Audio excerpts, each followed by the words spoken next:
Here.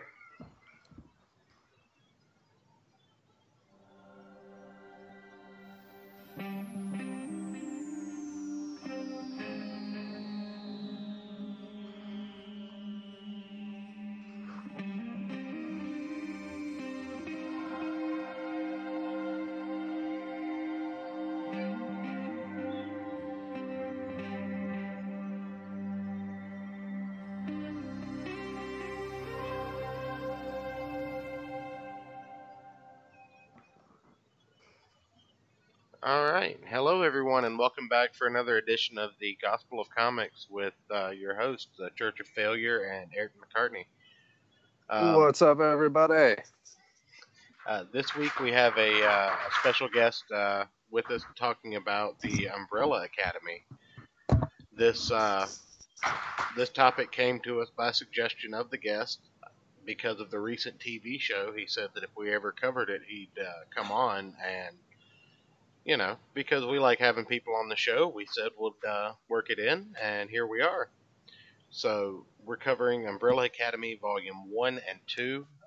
Volume 1 is called The Apocalypse Suite, and Volume 2 is called Dallas. And with us today is Atomic Denny, the artist that did the backdrop that you see on all of our shows and fits as the comic placeholder for when we're going over images. Go ahead and introduce yourself, sir. Hello? Hey, is this the part where I say hi to everybody? It is. Yes, that's what an introduction is. How's it going? Yeah, I just thought since you guys like to have people on, like you said, I would come on. I would volunteer my services if you ever decided to talk about Umbrella Academy. You asked me to come on a couple weeks ago for, what was it? Lock and Key, right? And I just didn't have time to read it. Adolescent radioactive black belt hamsters, actually. I think you asked me for Lock and Key. I'll pull up the because it might have been when Dead Man was taking the night off. Yes, I think it was. I think you mentioned something about that. Oh, yeah. But anyway, I wanted to say right off the bat, so the show is what reignited my interest in Umbrella Academy. It's pretty good. They changed some things, but having reread the comics after all these years in preparation for the show, I got to say the books are so much better. I mean, books are always so much better, but oh yeah, it just blows the show out of the water. I don't know if either of you two have watched the show, but I have not. Well, I kind of boycotted it because of Ellen Page. Yes, Ellen Page is annoying. I I wish they kind of would have stuck truer to the comics, because then she would have got a bullet through her head. Yeah, and come back from it. So I mean, that's not even like a violent thing. Yeah, the only way Umbrella characters can die is off screen, off page. Right, because even after reading 2 volumes, I still want to know what happened to number 6. Ben, yeah, I think to the story's credit, I think it's kind of supposed to be ambiguous. I think you're kind of always supposed to wonder what happened. Right, it definitely is, but that's one of the things that's going to make me read everything that they put out under the title. Before we get too much into all the background stuff, though, I was actually thinking about this earlier today. What would be the best way to start off the show for people that really don't know, or that don't give Umbrella Academy a lot of credit because they think it's just a rock star's vanity project? It's a phenomenal book. I was a kind of an MCR nerd when I was like 13, so that's why I read this. But little did I know it's maybe one of the best written miniseries that I've ever read. Revisiting it as an adult. I'll definitely say that because it was written by Gerard Way of My Chemical Romance, I slept on this title for a long time. Until you suggested it, I never really gave it a thought that it was on my to-do list to read. If it ever came across my radar, I'd definitely have read it. But there's so much out there that because this was written by him, I initially put a bias on it. And for that, I am kind of ashamed, because this is fantastic. Yeah, I definitely great. would have done the same thing. So, Gerard Way, like I said, he's the I believe he's the singer for My Chemical Romance. Yes, he is the front man. I think he wrote most of their songs, if not all of their songs. Um, Yeah, yeah. Do you mind if can I give my best whack at a quick summary of a setup for this story, a setup for the team, the well, idea? absolutely, but first we do kind of have a tradition around here. What are we drinking on tonight, Denny? Oh, well, I mixed myself up a rum and coke with some Kraken black rum, but then I also got some Woodford that I was sipping on before the show. So he's going to be passed out in half an hour. Right. Oh, We'll make no, it about we'll make it about halfway through Umbrella Academy Volume 1 before our guest suddenly has to go take a nap. Now, hold on. What was that about a double scotch you were worrying about? Should I make a double scotch? I might pass out. Well, Denny, I'm a professional, sir. I don't mix whiskeys.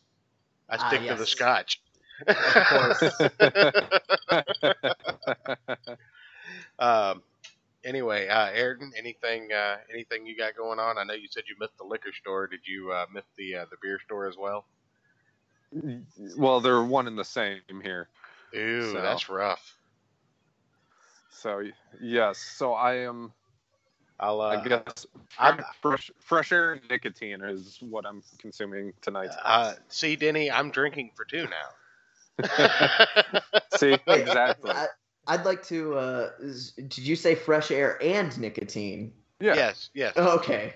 That's when you inhale through your mouth and your nostril, or you just put the cigarette in the left nostril. Yeah, exactly.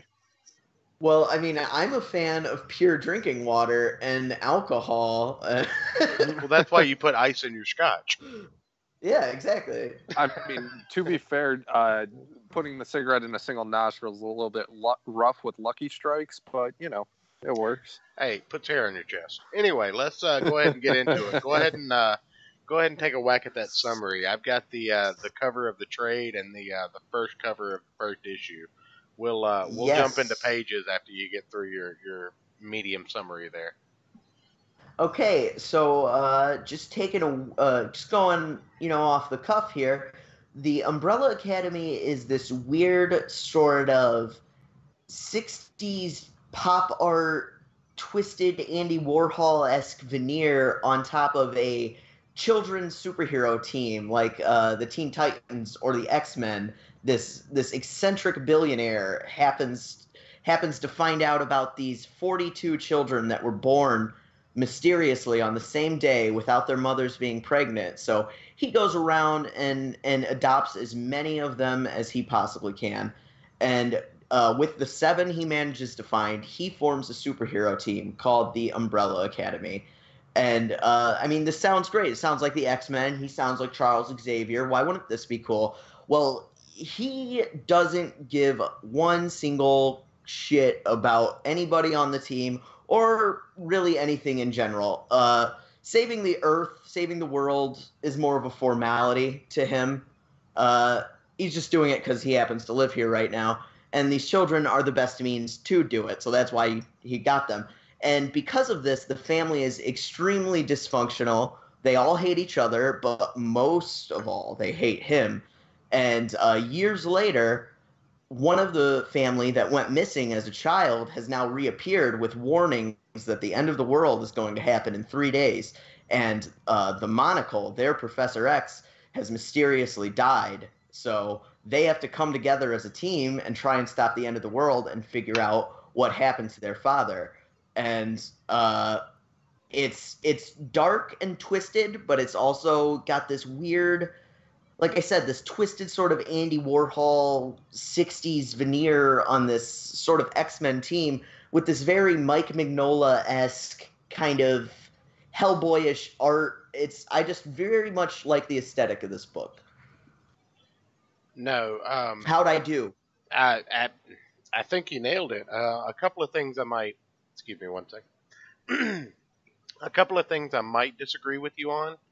I don't think that the Monocle's reasoning for starting the team was altruistic, like you said. I definitely agree with you on that point.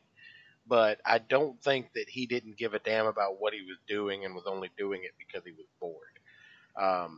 We don't I really don't I have don't I don't we think don't it was. really we don't really have an insight into his reasoning yet.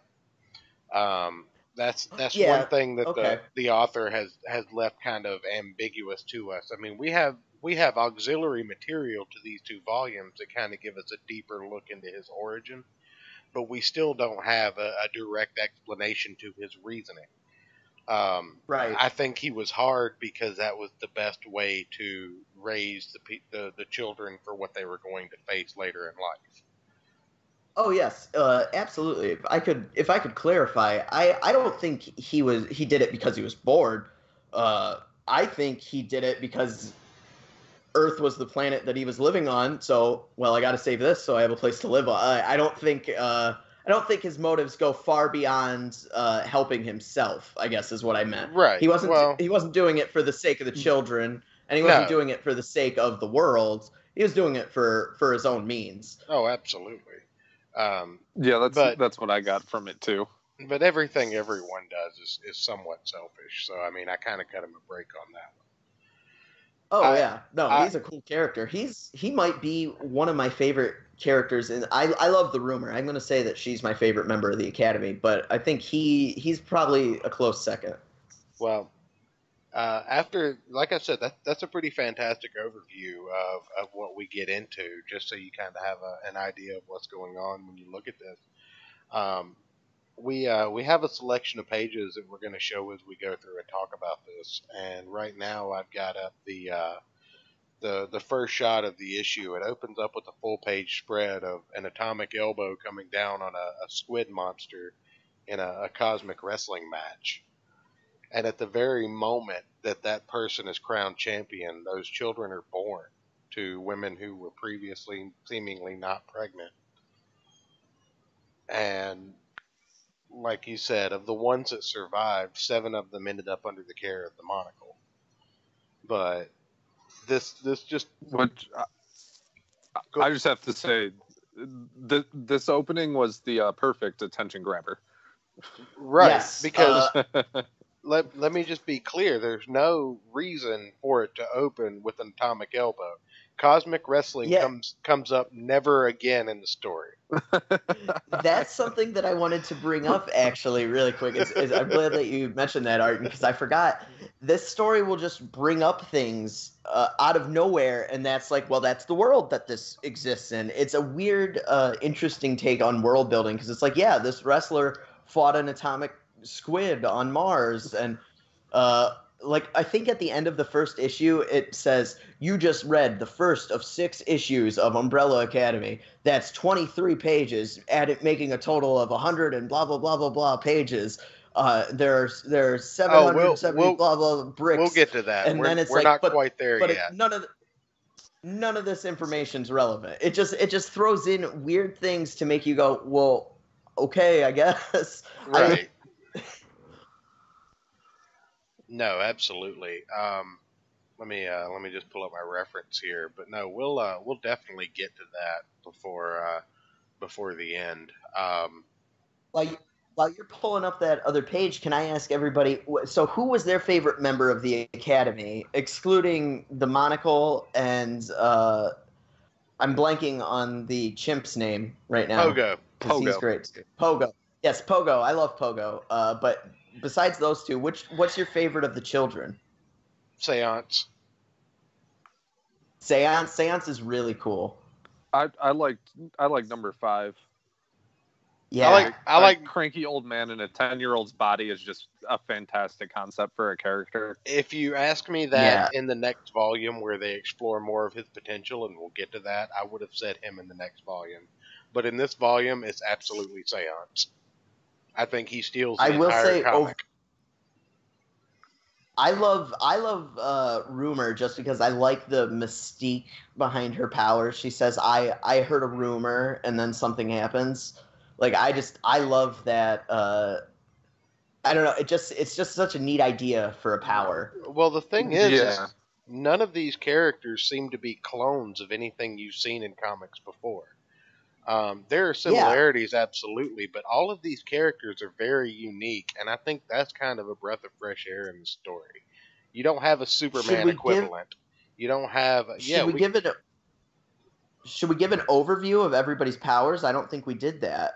absolutely. I've got the screen of them up in the as children now with their little domino mask on, which I think is fantastic. Um, Yeah. So number one is Space Boy, aka Luther, and he's an indomitable leader. He's got a lot of potential for leadership. He likes aeronautics, and he's got super strength. Number two is he the also has Kraken a gorilla's body as an adult. as an adult, but we'll get to that. Uh, Well, look, I want to go. I want Sorry, to go it's over just them for as show. adults and children. The Kraken can hold his breath unlimitedly, and he has complete mastery over thrown objects, which unfortunately they don't explore more. I would like to see him like throw like a bowling ball at somebody and have it like whiz around the room because he's controlling it. Because they never really explain. Or like a tennis shoe or something like weird. Well, Yeah, they never really. I think if they go too far into it, he'll either become the quintessential like Deadshot or Bullseye, or either that, or he would become like a telekinetic. And if you leave it ambiguous, he's just a badass. Yeah, that's true. Though he does get his ass kicked a lot. Well, yeah, but Anyway, I onto the rumor number three. She says, "I heard a rumor that," and then whatever follows that statement has to happen. So it's kind of reality bending powers. right. This number four is the seance. He can channel the dead. He can do all kinds of telekinesis. He can apparently communicate through TV signals. I Was think established. I think he can tell. He can communicate through any moving signal. Is pretty much his. It's just that there's an open way between the living and the dead, and that's the most common one that you can access. But he can only do it if he has his shoes off. If he Right. has shoes on, it doesn't work. Right. Number five, Which is a really cool weakness for somebody's powers. Yeah. yes, I liked that was included because none of the others really have an Achilles heel like that. Oh, I don't know. Not- Rumor having her throat cut seemed pretty good. Well, spoilers. That was such a good reveal in the book. Yeah. Well, we but don't. You don't know anyway. where it's coming. I just say that getting her throat cut would be a pretty good foil.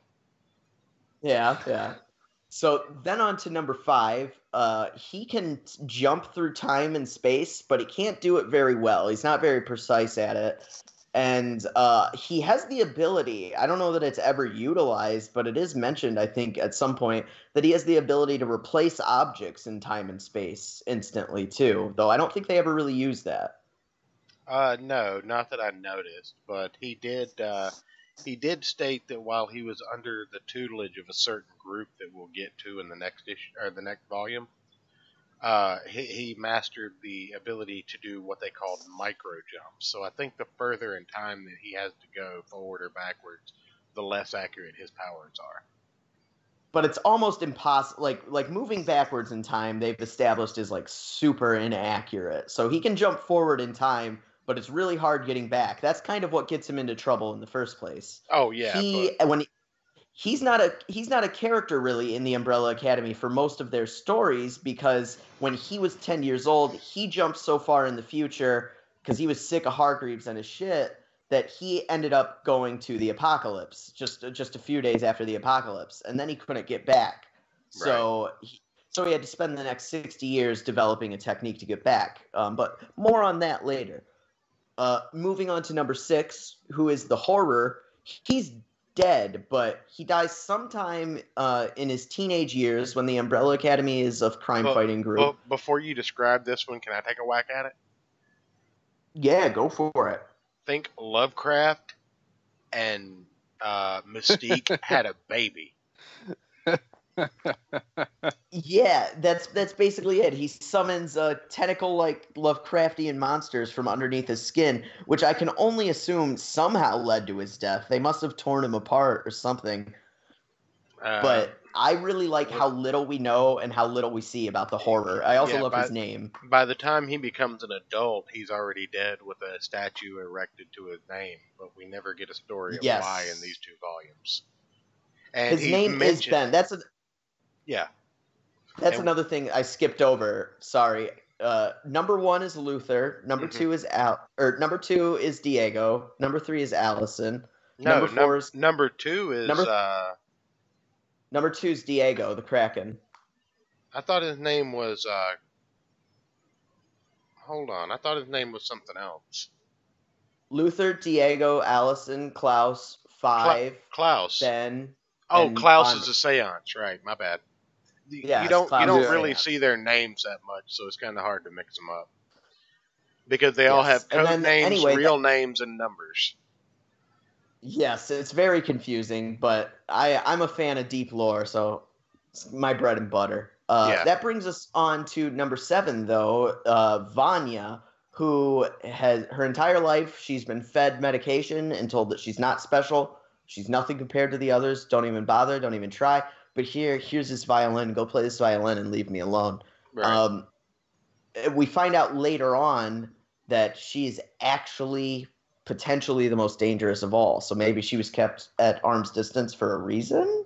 Maybe her powers were suppressed because, the monocle saw what she would become. Which I understand that's kind of a trope now in sci-fi and comic books and stuff, but when I was 13 and I read this, I had never heard of that. Oh, you're too dangerous to even be allowed to know what your powers are, kind of thing. And that blew my mind. That's not the most amazing thing about Gerard Way's writing in this, but when I remember being young and that whole idea that she was secretly the best the whole time was that blew my mind. Well, that trope actually does exist in the X-Men with Miss Marvel and the Phoenix Force. I guess maybe I'm not familiar with that storyline enough. Well, Miss Marvel is the most powerful telekinetic in the Marvel universe, and they knew that before she was ever imbued with the Phoenix Force. Once she was imbued with the Phoenix Force, go ahead. Which Miss Marvel are we talking? Marvel Girl. I'm sorry, Jean Grey, Marvel Girl, the X-Man. Oh yes, okay, yes. I understood. I knew Jean Grey was most intimately tied with the Phoenix Force, but I was like, shit, maybe it did go into Miss Marvel. I don't know. No, sorry, Captain Marvel has been on the brain. I've seen a couple of articles today about an illicit website. Before we skip to the last panel in issue 1, I just wanted to kind of briefly cover this. The image I've got pulled up now is the full page spread with the title page on it, and that's the one where the day the Eiffel Tower went berserk. Yes. I don't want to take up too much time on your show. I feel like I'm yammering a lot. No, man, we had you on for that exact reason. This is less work for us. And because I'm very tired, so I can just put my 2 cents in every now and then. Yeah.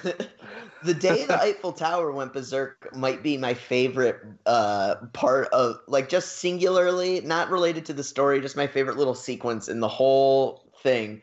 Because it's just so silly, and we get to see them assembling as a team and putting on their uniform, and I don't know. I really liked how one-shotty and silly it was. It was like Scooby-Doo meets the X-Men, kind of.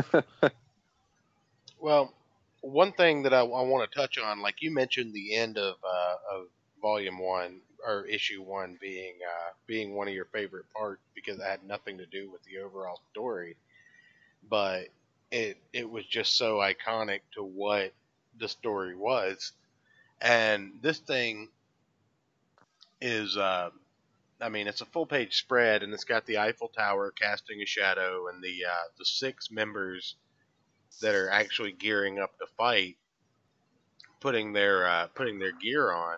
Well, actually, you've got Pogo and 5 other members because number 5 has run away this day. But on this page, it says the Umbrella Academy, featuring Sir Reginald Hargreaves, a.k.a. the Monocle, in The Day the Eiffel Tower Went Berserk, being part 1 of 6 in the story Apocalypse Suite.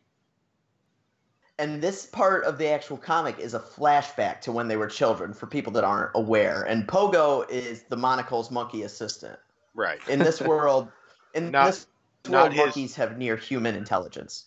Well, most of them. Chimps, specifically. Right. And there are a couple of goldfish, but we'll get to that. Yeah, we'll get to that.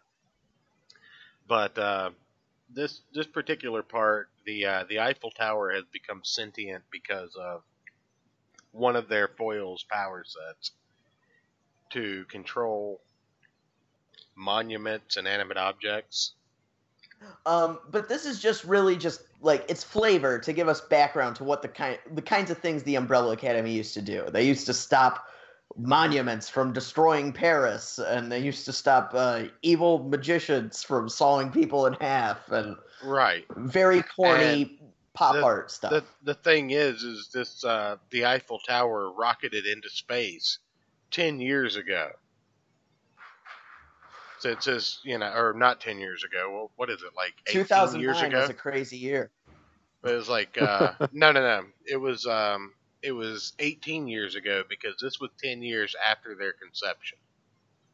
Yeah, so this story arc concludes, I mean, this little mini, 4-page story arc of them fighting the Eiffel Tower concludes with them beating up zombie robot Gustav Eiffel, who is the guy that designed the Eiffel Tower, and then he retreats to the Eiffel Tower, and then it launches into space, and the monocle reveals to everybody, well, this is a spacecraft, and then they all get ice cream, and the day is saved. Right. Like you do. Yeah. I love that panel, by the way. Is that showing right now? Robot zombie Gustav Eiffel? No, we only have we only have 2 or 3 more panels we can show. Now, when you said number 25, are you talking about the one where we're introduced to Vanya as an adult? When did I say number 25? In issue 1. Oh wait, no, that's 20. That's 20. My bad. I don't have the list of pages I sent to you up. Let me look. You said number 20. Is that the? Oh yeah, that's the one you're talking about right now. Good. And then I'll pull up the last page as well. You're good. It's just my my boomer status keeping the show held up. Glad I can help. We're doing it live. I was having a hard time figuring out which pages I wanted to send to you, because you were asking me for pages I think are important. It's like, well, there's so many that are just good shots of the characters, good exposition to their motives. I wanted to show that entire sequence where Vanya shows up and gets in the way, and Kraken has to save her, and then he yells at her to go away, and he's like, I have no sister, you're just some person. It's so mean, and it's such a good it really breaks into Vanya's motives as a character, why she does what she does. Right. But here we go. We have the Eiffel Tower crashing down, the 5 active members of the Umbrella Academy as children, and then they confront zombie robot Gustav Eiffel. Yeah, I love that. I like how the design of him as a robot, like he has like a coal burner to power himself. Yeah, he's like this Victorian, not even steampunk. Well, he's this Victorian nightmare. I just want you to understand that in that scene there are 2 coal burners behind him as well. So that's a lot of coal going to power this entire operation. I mean, this is why we have global warming. I mean, you know how much thrust it takes to lift a leg of the Eiffel Tower off the ground? Because I don't. I mean, apparently 3 coal burners worth. At least. And one of those is powering a robot zombie. That's right. So maybe we should get in real quick. Maybe we should get into what happens, because I don't think it's ever really directly brought up. But Space Boy, the leader of the team, when he's a child, because he's really good at aeronautics. So and he's the monocle's favorite. So the monocle's like, well, you're gonna go into space, my boy, and he tries to send him to space on the first Mars mission. But something goes wrong, and Space Boy gets critically injured. So to save his life, the monocle grafts his head onto the body of a Martian ape, which are these giant cyclopean blue apes straight out of John Carter. Right. And that's why Spaceboy appears as he does. And can I say, I know Spaceboy wasn't on our list of favorite characters earlier, but I love his design. He probably gives some of the funnest artwork in the whole series, like his poses, his battle scenes. I love his design. His character as a whole reminds me whole cloth of early Mignola. Like a lot of this is Mignola esque. Yeah, and let's just take a second here to give a little credit to the creators. I can hear myself in the background. Yes, I accidentally opened up YouTube on my phone. Oh, so that's my mistake. Yeah, good job. All right. Good going, Denny. Shut up, Arton. I'm a guest. Children, I will pull this stream over. Anyway, the story idea was originally conceived in whole cloth by Gerard Way. It was written by Gerard Way. The line artist, the pencils and inks were Gabriel Ba, and James Jean did the cover art. Dave Stewart and he did all the art that we're looking at for colors. His coloring is pretty much synonymous with volumes 1 and 2. And Jason Vam, how do you do HVAM? How do you say that? Is the V silent? Is it Jason Ham? HVAM, I would say. I think you gotta get the phlegm in your throat and do like a I don't know. I apologize, Jason. We're not trying to mock you. It was really easy to read your comic, if that's any. I love I love James Jean's covers. The cover for Umbrella Academy issue 2. Oh yeah, we're about to get there. Issue 2. Yeah. I love that cover.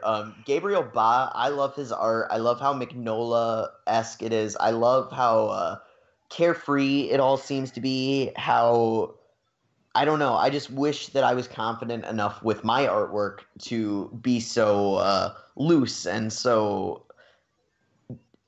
amazingly sloppy. Sloppy to a point where it's astoundingly perfect. In the letters for this book, it had a forward and an outro letter, and in both of those letters, it talked about just how on point the artistic team and the design team and Gerard Way were with one another. They were always on a tight schedule, so as soon as Gerard Way would finish a page, he would turn it in to get to the artist.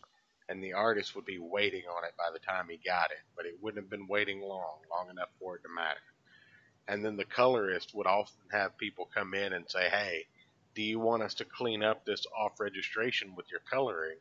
And everybody's like, no, that's part of it. If you notice, it's only in the backgrounds. It separates the background from the foreground.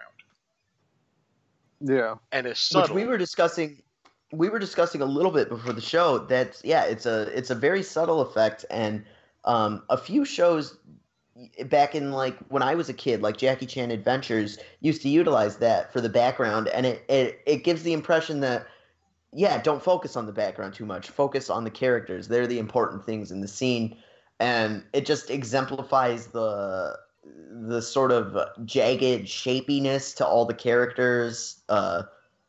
It works very well with this sort of Mignola-esque style artwork. Right. Well, let's go ahead and transition over into issue 2. Like you were talking about the covers, here's another one of those beautiful covers that has it's pretty much everyone in it. Like you've got number 5 down here in the corner. It looks like Pogo's on one side of the casket. You know what? We've been drunkenly rambling so much that we forgot to even mention really what happened in issue 1. So we get a flashback to them fighting the Eiffel Tower, And then we get Space Boy sitting on the moon monitoring activities because the monocle sent him there after he had to sew his head onto a monkey because he was ashamed. So then we get news that something big's happened on Earth. So Space Boy rushes back to Earth. He bursts into the Umbrella Academy's country estate to see number 5, who's been missing for 17 years, sitting in an office with Pogo and informing him that, yes, it's true, the monocle is dead. Yeah. And this is the first time anyone's seen number 5 since the day the Eiffel Tower attacked. Yes. Berserk. Yes, since the day the Eiffel Tower went berserk. Thank you, Aaron. You're welcome. That's what I'm here for.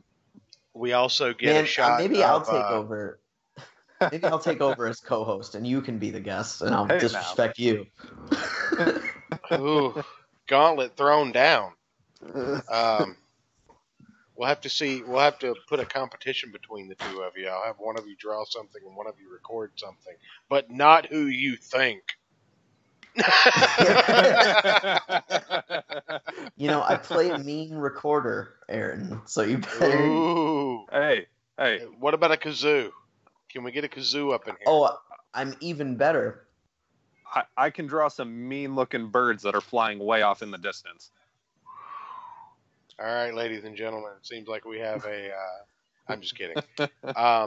We also get introduced to Vanya at the end of the first issue. And she is provocatively sprawled out in a thong. I think that's just a little bit of fan service, but at the same time, it's not Zenoscope level, so it's nothing offensive. But she and see, that's one of the major problems with casting Ellen Page in the show is there's no way that she'd appear in a thong. There's no way anyone would want to look at her in one anyway. I don't know. I'd look at her butt. I'd look at her butt in a thong. I'll say it. I mean, you know. All right, somebody timestamp that and clip it out. That's right. Hey, I don't believe in identity politics. Regardless of your political affiliation, I'll look at your butt. Just don't become Pinky Culture's bastard nephew asking for butt pics, okay? Asking for butt pictures is considerably more normal than asking for pinky pictures. Is it though? I mean, go ask for somebody's butt pictures and see what kind of responses you get. I bet he gets more pinkies than you get butts. So I'm not saying people are gonna like it. I'm saying it's way more normal to want to. Everyone send your butt to Atomic Denny. Yes, straight to his DMs. He's gonna get a whole collection going. He'll rate your butt pics. DMs are open. All 4 people listening to us. This is a disaster. Anyway, I like it. When is it not? We're introduced we're on issue to Vanya. 2, but I'm having fun. We're still on issue 1. I'm talking about Vanya still. She picks up a call to I'm so to sorry. show up. I'm trying to do my best.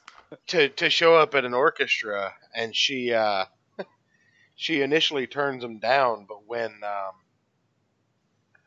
Yes, a mysterious phone call to her room taunting her about her father's death and inviting her to join an orchestra that supposedly got a song so perfect it will end the world. Yep. But we're getting a little ahead because we open up issue 2 with the what's his name? Dr. Terminal?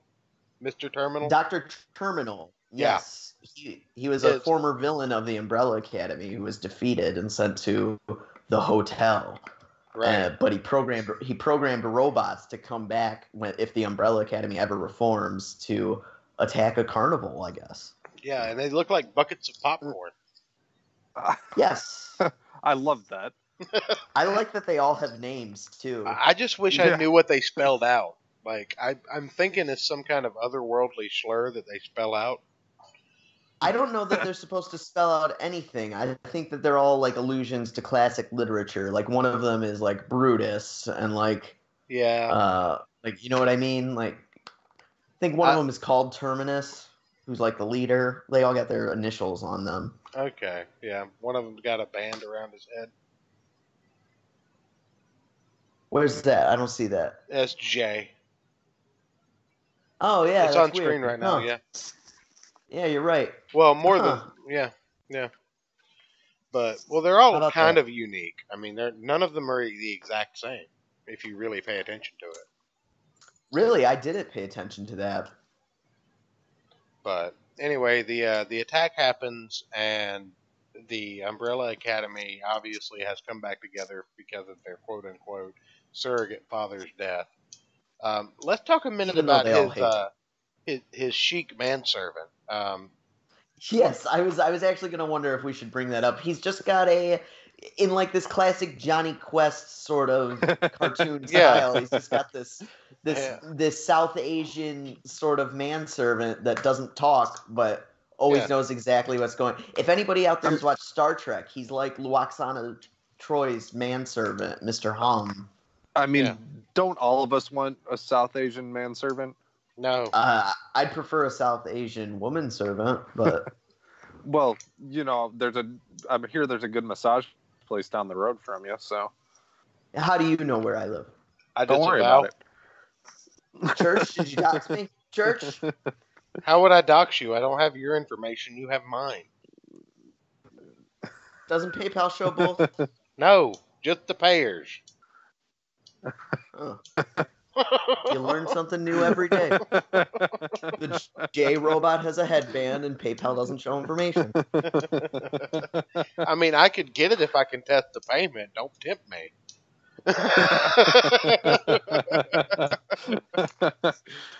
But And then you'll be getting bags of gummy dicks mailed to your front door. So absolutely.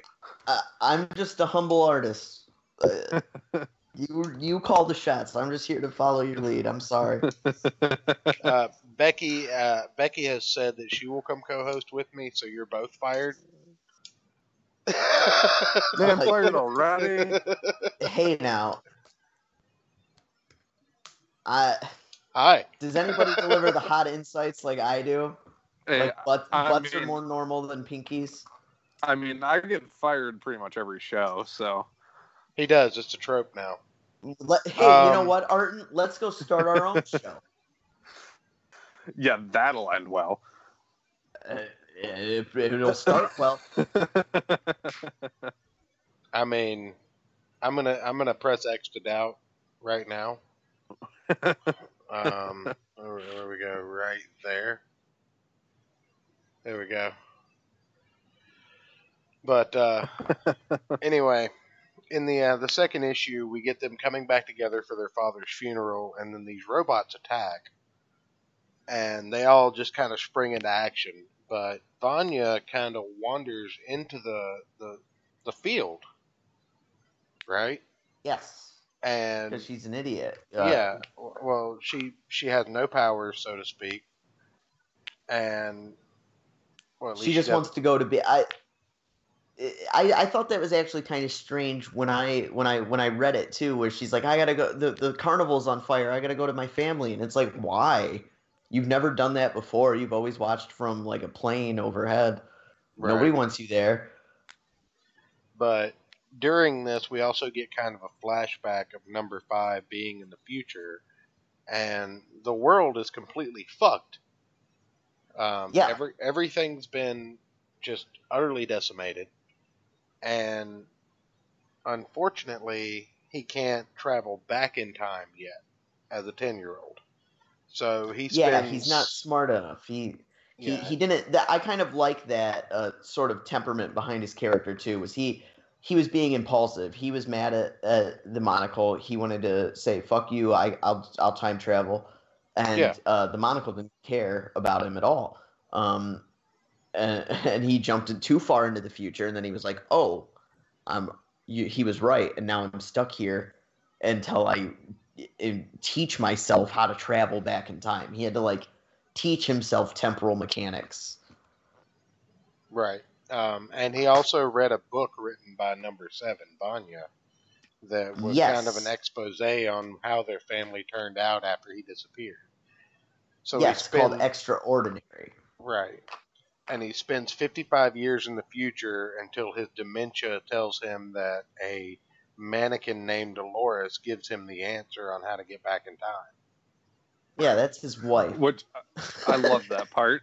Yeah. In the show, actually, in the show, Dolores has a much bigger part. He insists on carrying like a mannequin around with him, which is a little bit goofy and unnecessary, but I think they do kind of drive home the point that, like, yeah, he actually is insane. He thinks a mannequin is his wife. That doesn't come across too much in the books. We're supposed to think, yeah, he's unhinged, he's violent, but not necessarily that he's insane. In the show, I think it's a little more clear that no, he is not well. They hint at it a little bit that Yeah. he might be insane, but yeah, it's not super blatant that he is. And we The don't entire know why story he arc- would be yet either. That's another The entire thing. overarching story of this book is, well, they hint at it a little bit. They don't ever really come out and say anything to us. That's true. Like there that the audience can't see it, but Church just flashed a shot of the horror statue on screen, and it's like that is the most that we see of the horror in this book, besides when he's a child, is just that statue of him, and we're supposed to infer that he's gone and something happened. I wonder if it was too annoying to draw him as much as the other characters. So they're like, fuck it, let's just kill him. No, I think maybe. Well, the way a lot of comic artists or the way a lot of comic writers do is they know the end of their story before they ever write the beginning. So I haven't read Hotel Oblivion yet. I plan on it tomorrow probably to read through all of Hotel Oblivion, but I can only assume that Ben comes back at some point. well, I've got the shot of number 5 as an old man talking to Dolores, and then the shot. I see that. He did marry someone just like his mother, as the next shot will show. Well, she's a mannequin robot with organs that the Monocle built to mother the children, but he has no use for a mother, as he tells her in a later page, I believe. She tries to like give him a sandwich and tell him to relax, and he's like, with all due respect, I'm a good 30 years older than anybody in this room. Yeah, I appreciate you raising my brothers and sisters, but I have no need for mothering. And then he like walks out of the room. And in the shot you're actually showing on screen right now, you see Kraken there in the stripes being a total dickhead and pulling the trench coat off of her and embarrassing her in front of the family because she's made of organs. Yeah, she's a robot, but it's clear she loves all of her children and she's there to support them. And Kraken's just like, fuck you, I'm in a bad mood, we're all in bad moods, you don't get to be happy, and he pulls her jacket off and embarrasses her. There's a lot of like when I mentioned earlier that they're dysfunctional, that comes through in almost every conversation between the characters. Well, not only that, but we've already... Go ahead. Sorry. I was just going to say they have such an anger for each other. They have such a disdain. It helps with that interesting approach to world building that I mentioned earlier. We don't really get to see what made them so angry, but we know that they're angry. Just like we don't get to see why there was a wrestling match between a human wrestler and a squid on Mars. We just know that it happened. Right. Well, and also we've been introduced, like you were talking about the dysfunctional family aspect. We know that they were all adopted, so they know they're not related for the most part. Though that's a what do we call it? A Shyamalan twist that we'll get to later. But because they were what do you say? Because they were Adopted, they allude to the fact that now that they're adults, that 4 of them have like interpersonal relationships and feelings for the others that go beyond that of adopted siblings. And that gives it kind of a stranger vibe to a certain extent, but it's understandable considering their disposition, it's kind I guess. Of hinted, like everything else in this book, it's kind of hinted that Kraken once had interest in Vanya when they were younger, even though she has no powers, but that kind of fits in with Kraken's character because he doesn't want to be a hero. He doesn't want to have powers, and he's kind of a punk. So he would be into the one that has no powers, isn't a hero, and is also kind of a punk. Right. And Luther Space Boy is kind of into the rumor, but she was always just sort of subservient to the monocle. She never wanted to be a hero, but she did it out of respect for her dad and out of respect for Space Boy. And then when Space Boy becomes a monkey and gets sent to the moon, she's like, you know what? I'm done with it. And she goes off and she has her own life and doesn't talk to Space Boy or her father for years, even though Space Boy is still secretly pining after her, but he doesn't feel like she could ever love a giant Martian ape. So it's a lot of those two characters are compatible with each other, but through the dysfunction of the family, they won't allow each other to even explore the possibility. Right. It adds a lot of drama and a weight, and it makes you care. That's another thing that, even though these books, like I said, everything is so hinted at and so like thrown in and cobbled together, you really get a sense that these characters have gone through things. They have struggles. It gives you a reason to care and a reason to feel upset when something bad might happen to them. Even like Vanya later on, or the rumor, or like even Space Boy. You're like, it sucks that he had to get his head sewed onto a monkey Right. because he does seem to be a good guy.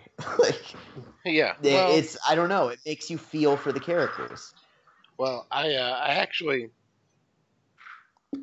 I feel like that was touched on in the show, but it was a lot more ham-handed from what I understand. Correct?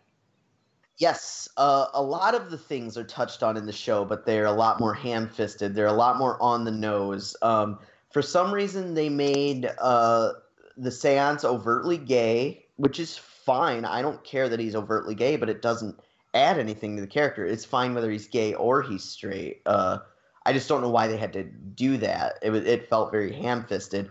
Or like the rumor, they made her a celebrity, which again, it's fine. It gives the character some sort of extra baggage she has to deal with.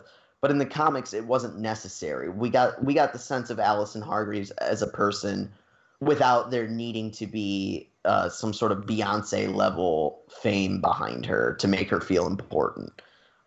Everything that you kind of see touched on in the book is touched on in the show, but in a much more dramatic soap opera-y Dawson's Creek kind of way. In fact, this guy you're seeing on the screen right now, clapping his hands at Vanya, he's Right. called the conductor. The conductor of the orchestra. Yes, he's conducting the orchestra Vermitten, I think they're called. Verid, That Veridart, are Veridart, or something like I that. think it ends. I think it ends with Mitten, Varda Mitten, or something like that. But anyway, they're conducting the orchestra that's going to end the world. Uh, his character in the show is actually just a like this loser boy that always wanted. He was born on the same day as the Academy children, but his birth was normal, and he always wanted to be. Spoilers for the show, by the way. He always wanted to be a member of the Academy. Um, and like his dad was a mean drunk, and one day he just snapped and killed his dad and was sent off to an insane asylum. And then years later, he's released around the same time Hargreaves dies. So he gets all Hargreaves' information from a dumpster and learns that Vanya is really special.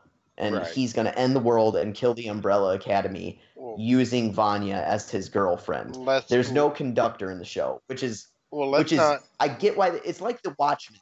It's like, well, real quick, but before you, I'll let you talk. I'm sorry, I know I'm rambling. It's like The Watchmen, though. In the Watchmen movie, they changed some things, but it kind of makes sense because people watching it aren't gonna like go with the idea of fake alien squids that were teleported all over the world.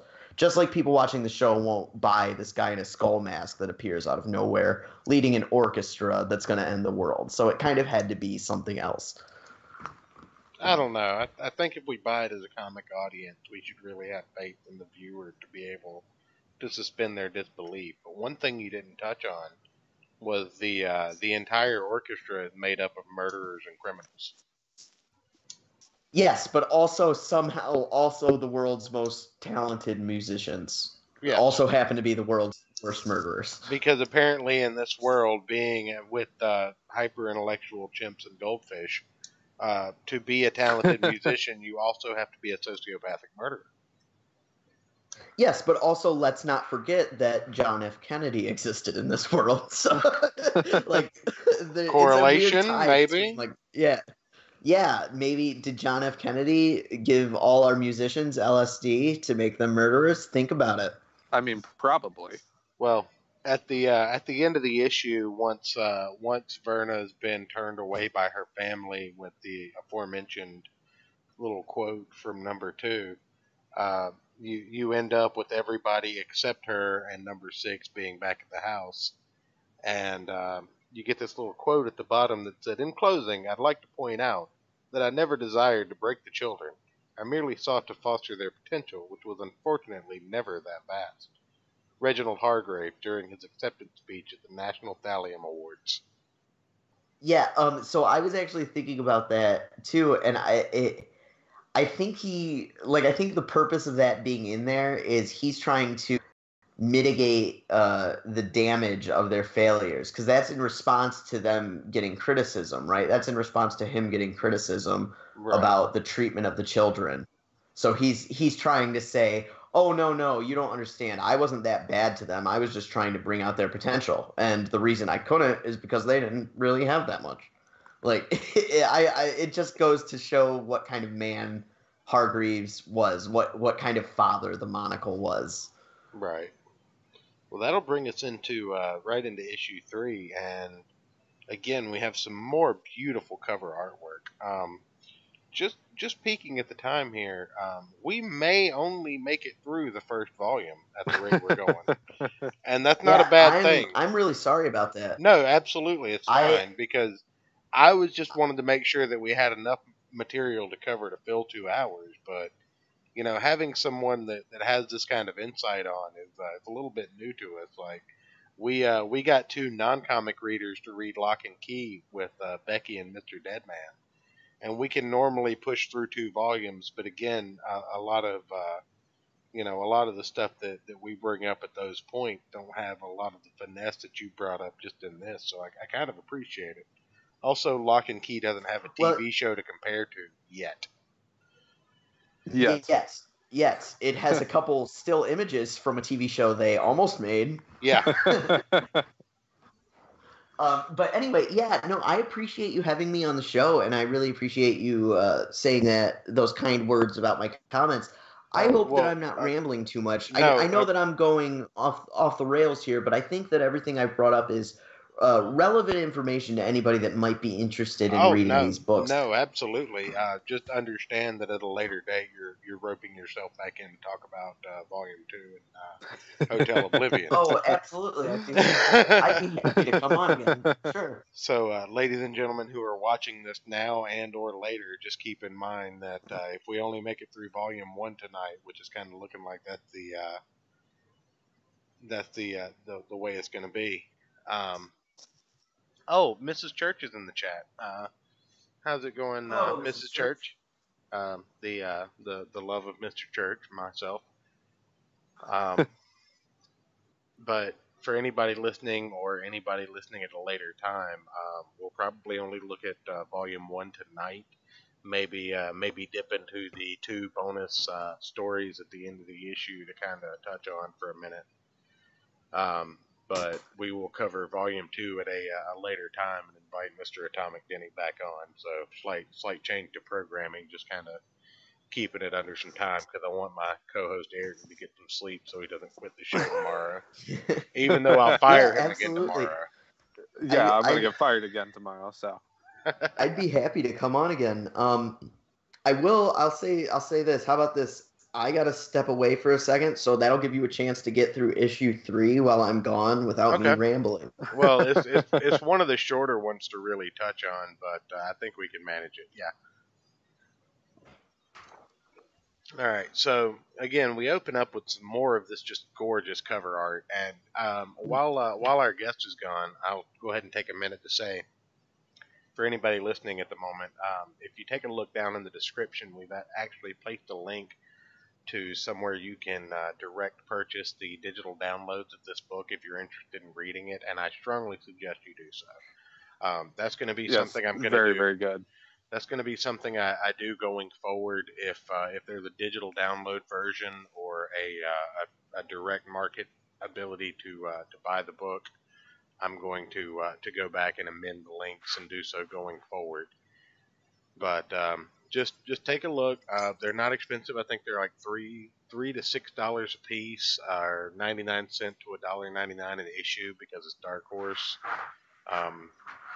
I bought them a few months ago when we were talking about doing the collection, so I just can't really remember. But I think it's like what, $5-6 for the trades, which is half off of buying the individual issues for Volume 1.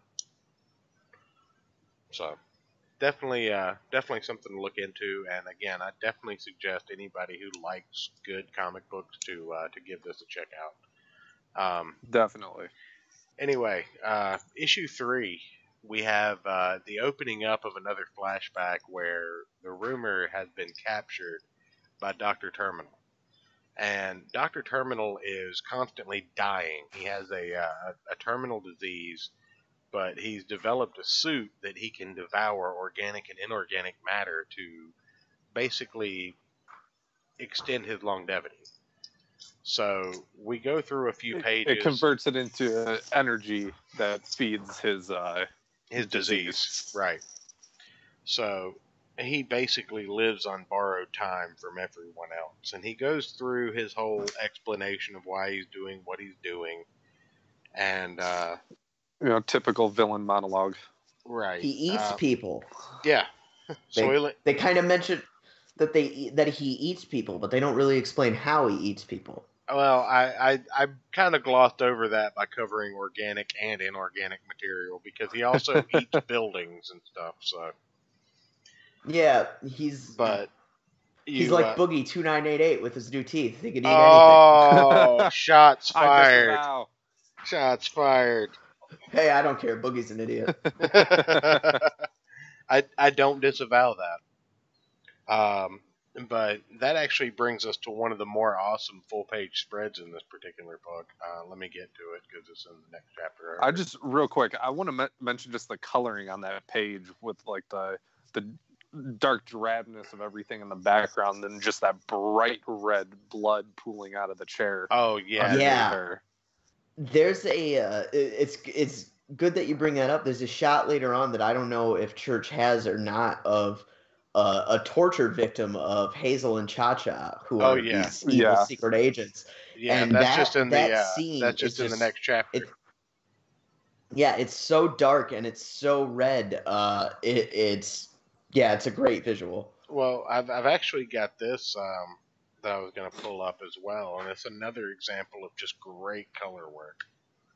Yes. Oh yeah. I love that fire. I love those effects. So definitely, you can feel the intensity. And see look at Space Boy up there grappling with one of the exterminats. Like you can see what I mean about how just he has the most interesting poses and artwork in the whole book. Right. Well, I mean, his character just lends itself to that. Like, there's only so much you can do with the human form, but the reason I wanted to pull this up again is I like showcasing full page spreads, obviously, because look at wanted to look at the rumor's butt. That's not the rumor, is it? Yeah, it is. That's the rumor. I thought that was Vanya. No, Vanya comes running. Vanya's in civilian clothes. That's she comes right. running in later. That's right. But anyway, no, don't you judge me. You don't understand. But hey man, a butt's a butt. There's only a couple of pages because this just kind of carries on the story of the Terminal's revenge plan after the gang basically reformed because of the father's death. They attack the carnival, and you really get to see them all in action. And Rumor has essentially like clammed up, like she can't fight like she used to. Yeah, she's afraid. She doesn't want to be involved in this. It's been too long. Right. In in the show, if I could bring up a minor Go difference ahead. in the show, Yeah. it's because she has a daughter, which she has in the book. They mention, but her daughter was being difficult, wouldn't go to sleep. So she said, I heard a rumor that you were being a good girl and you wanted to go to sleep, and so her daughter went to sleep. And she got used to doing this until her husband found out, and then her husband was like, "The fuck you doing? Mind controlling, reality warping our child." And so they're in the middle of divorce proceedings, and because of this, she's vowed to never use her rumor powers again. That's not a plot point in the books. She is going through a divorce with her husband, but she's not afraid to use her rumor powers. Well, we She's don't just know hesitant. why. We don't know why she's going through that divorce either. So we don't know could why. come into it later. But these But are remember, Oh, go ahead. her and Luther are secretly in love too. And by the way, that shot you have up right now, those two shots towards the center of Spaceboy's head, those close-ups of his head, I just love the look of those. Just great. Just great art. Yeah. Well, these are the two you actually picked out to pull up. So. Yes, this is the Kraken yelling at Vanya, who comes in to try and help, even though she has no powers. And he's like, "You left. Get out of here. You're not special. You don't have any powers. I used to think I had a sister, but you're just somebody." And like later on that line, I can't even remember the exact phrasing, and I can't read it on screen right now. It's a little blurry for me. My resolution's off. It's not. I don't think it's anything wrong with the stream. It's just me. No. But yeah, that line is reincorporated later when she decides she's going to take out the family. She's like, "I used to think I had a family, but now they're just enemies." Just like how he says, "I used to think I had a sister, but you're just an obligation or something like that, a liability." The line is, "The only thing you're going to help us with is getting killed, and there's nothing you can tell me that I want to hear. I used to think that I had a sister, but I've got nobody. Get lost." Yes, that's it. And then later on, when she goes back to the orchestra to enlist their help, she says, "I used to think I had a family, but I have nobody." Her heart's. It's kind of hinted that her and Kraken loved each other, and now her heart's broken. She showed up to try and help her family, and now they've abandoned her. Even though Space and Rumor and Seance didn't really get to say anything to her. Right. All right. Well, I'll go ahead and pull these up to finish up the title. But go ahead. Kraken is a badass, though. I just wanted to say Kraken's really cool. Well, this is the scene you were talking about when she shows back up at the orchestra. She said, "I used to think I had a family, but I have nobody. Let's give them a performance they'll never forget." And again, in true Gerard Way fashion, you've got a little non-relevant piece of information at the bottom, but it's Table 1, Summary of Estimated Amusement Park Ride Related Injuries. And it's just a little chart. Yeah, he's always bringing up... courtesy of the Families Against Amusement Parks Association. FAPA. Yeah, it's in the next couple issues. Like this group of uppity concerned mothers about their children dying at amusement parks suing the Umbrella Academy. It's just this little bit of background information. It's like in what is it where they start to hold like superheroes accountable for like the liabilities they cost it. It's Paid for Laughs. I can't remember what that's a part of. I mean, top 10. It's in like Harvey Birdman or something. Oh, it's a kind trope of The Boys too, I guess, sort of. Yeah, it's a trope that's been around for a while. I mean, you've got The Boys, you've got Top 10, you've got Kingdom Come, Marvels, stuff like that. Where basically any deconstruction. I'm trying to remember which one. I'm trying to remember specifically where it's played for laughs. It was like some cartoon or something where like it's like heroes are being charged, like their banks are contacting them because of all the damages they're costing. Oh, that'd definitely The Incredibles. I might even be thinking of The Incredibles. You might be right. I don't know. Now you have me thinking. But I'm sorry. Go ahead. No, I just said now you have me thinking. Well, while you're thinking, Well, I'll we're all a little bit drunk, so that's not a good thing to do. Speak for yourself, sir. Where's that double scotch? I am Church is a socially professional. I am a professional who is socially lubricated, but drunk I am not. I will contact Nick Rekieta and have you sued, sir. That is defamation. I said slightly. I'm not really drunk either. The Woodford's wearing off. I might need to go take another drink here in a few minutes. But again, just look at this. This makes me think of like Parasite Eve. I don't remember if any of you guys ever played that video game, but this cover makes me think of like Silent Hill, Parasite Eve, Resident Evil, survival horror. Yes. And that's just for the audience that may not be aware. That's Vanya. After she goes back and rejoins the symphony, they transform her into her true form, which is the white violin. I just wanted to bring that up because I love that name and I love that design. Her costume, just this white skin tight uniform with the violin designs on it. Right, the strings and the fret. Yeah. In the TV show, they give her like a I don't know. It's weird. It's like a ringmaster's uniform that then turns all white. Oh no, that came from Ellen Page's personal wardrobe. It's supposed to be like an orchestra suit, but it looks funny on her, and then it looks even funnier when it turns all white and she's got like a white bow tie and a white suit. It's funny looking. I don't know why they did it that way. But we also have a shot up of her as a child breaking her violin because she doesn't have any superpowers and doesn't belong, and then you get the monkey, the chimp Pogo coming in to comfort her. And this is kind of some backstory into Pogo, which I mean we haven't brought him up too much, but he's the only kind of father figure that the children ever really had. He's the only one that ever really cared about them. He's the only one that had their backs. It's ironic too because he's a monkey that Hargreaves experimented on, and he's capable of more compassion than Hargreaves himself.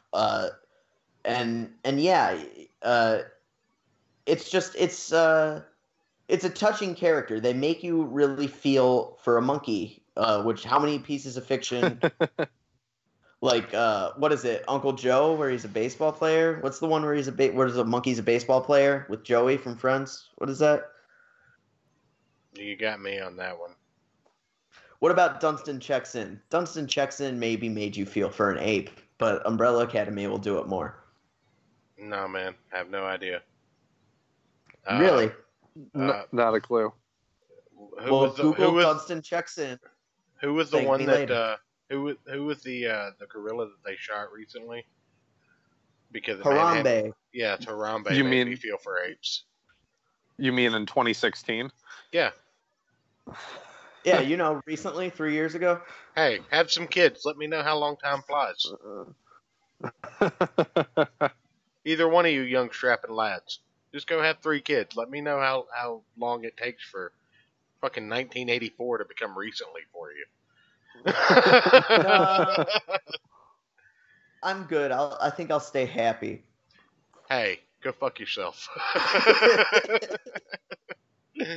I'll just let me go ahead and boot Denny from the chat here.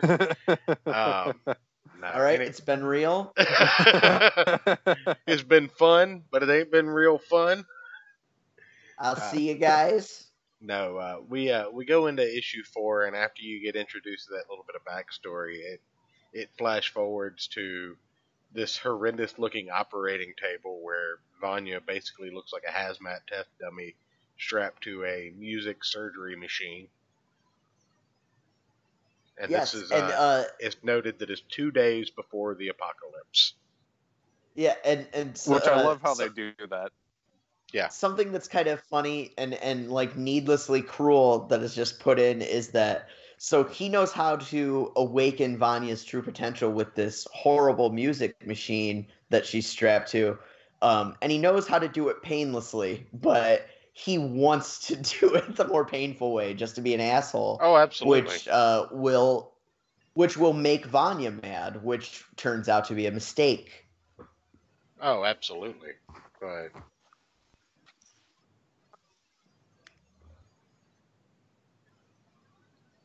I'm just pulling up the next couple of images here. Oh, okay. Yeah, I see that. I don't know. I'm just I kind of want to think of something to say, but then I get lost looking at the art that you're pulling up because, like you said before, you can look at this art forward and backwards. Just after you read the issues, just keep going through, and it's always so interesting to look at. Well, Yeah, it draws you in so amazingly. Well, I read all of this after I got out of work yesterday, and then I woke up this morning and I wanted to read it again. So I did. It's that good. Yeah. So, I mean, Oh, I've read something these. fun too that we. Go ahead. Go ahead. No. I was just going to say something fun too that we forgot to mention was that instead of like a TARDIS or a mystery machine or the USS Enterprise, our group of heroes uses an invention called the Televator, which is just a teleporter that can be initiated in any elevator on Earth. It's just another piece of fun silliness. And they also have the levitators. Yes, the levitators, which allow them to fly. Well, I want to point out the correlation between the televators and the Anywhere key from Lock and Key. Yeah. Yeah, it is very similar. But anyway, in the televator scene, this pretty much is just what that introduces there. It's the way that they get around. But you also get the full transformation of Vanya. And in her first act of using her newfound unlocked potential, she cuts the orchestra, or what's his name? The conductor. She cut the conductor in half with her violin. And just a little bit of back history, a little bit of deep lore with sound here. waves. Well, using her violin. Don't let me get my deep lore out before you contradict me on my own show. The church actually used to play the viola, which is basically just a big motherfucker's version of the violin. You know, you're too big and a violin looks like a toy in your hand. They give you a viola and say, play this instead. You used to play the viola? Yes. Oh, interesting. Cool. That's cool. But the fact that, you know, she's showing someone being cut in half with a violin really makes me think I should have practiced more. But it depends. What day and time were you born, and was your mother pregnant before that day? No, and no. Well, then you might be special. More information is needed. I do want to point out, though, something I love about the art is just the subtlety of it. Look at the fourth panel on the second page that I've got up right now. Just the mouth of the white violin. Yeah.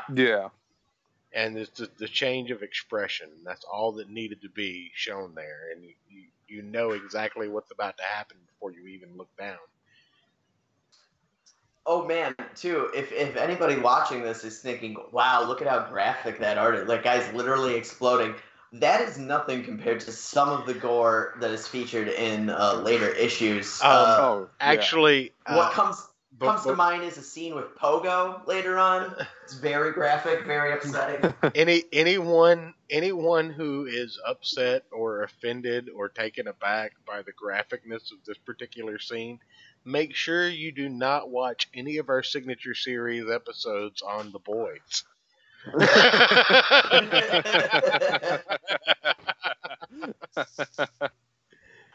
That'd be a bad idea. Let's just put it like this. My favorite character in The Boys is Terror. That's the butcher's dog. Yep. But anyway, I'm actually not too familiar with The Boys. I know the storyline. I am familiar with Herogasm. A girlfriend that I had back in high school. She came into the comic book store that I worked at, and she saw Herogasm on the shelf, And she thought, well, that's the funniest thing that I've ever seen in the whole wide world. So I ended up buying that year's series of Herogasm and reading it, and then I gave it to her. And that's my story about the boys. That's all I know about the boys. I've read The Boys twice now. It's probably the most graphic comic I've ever read. Yeah, it's pretty wild. And I've read Hellblazer.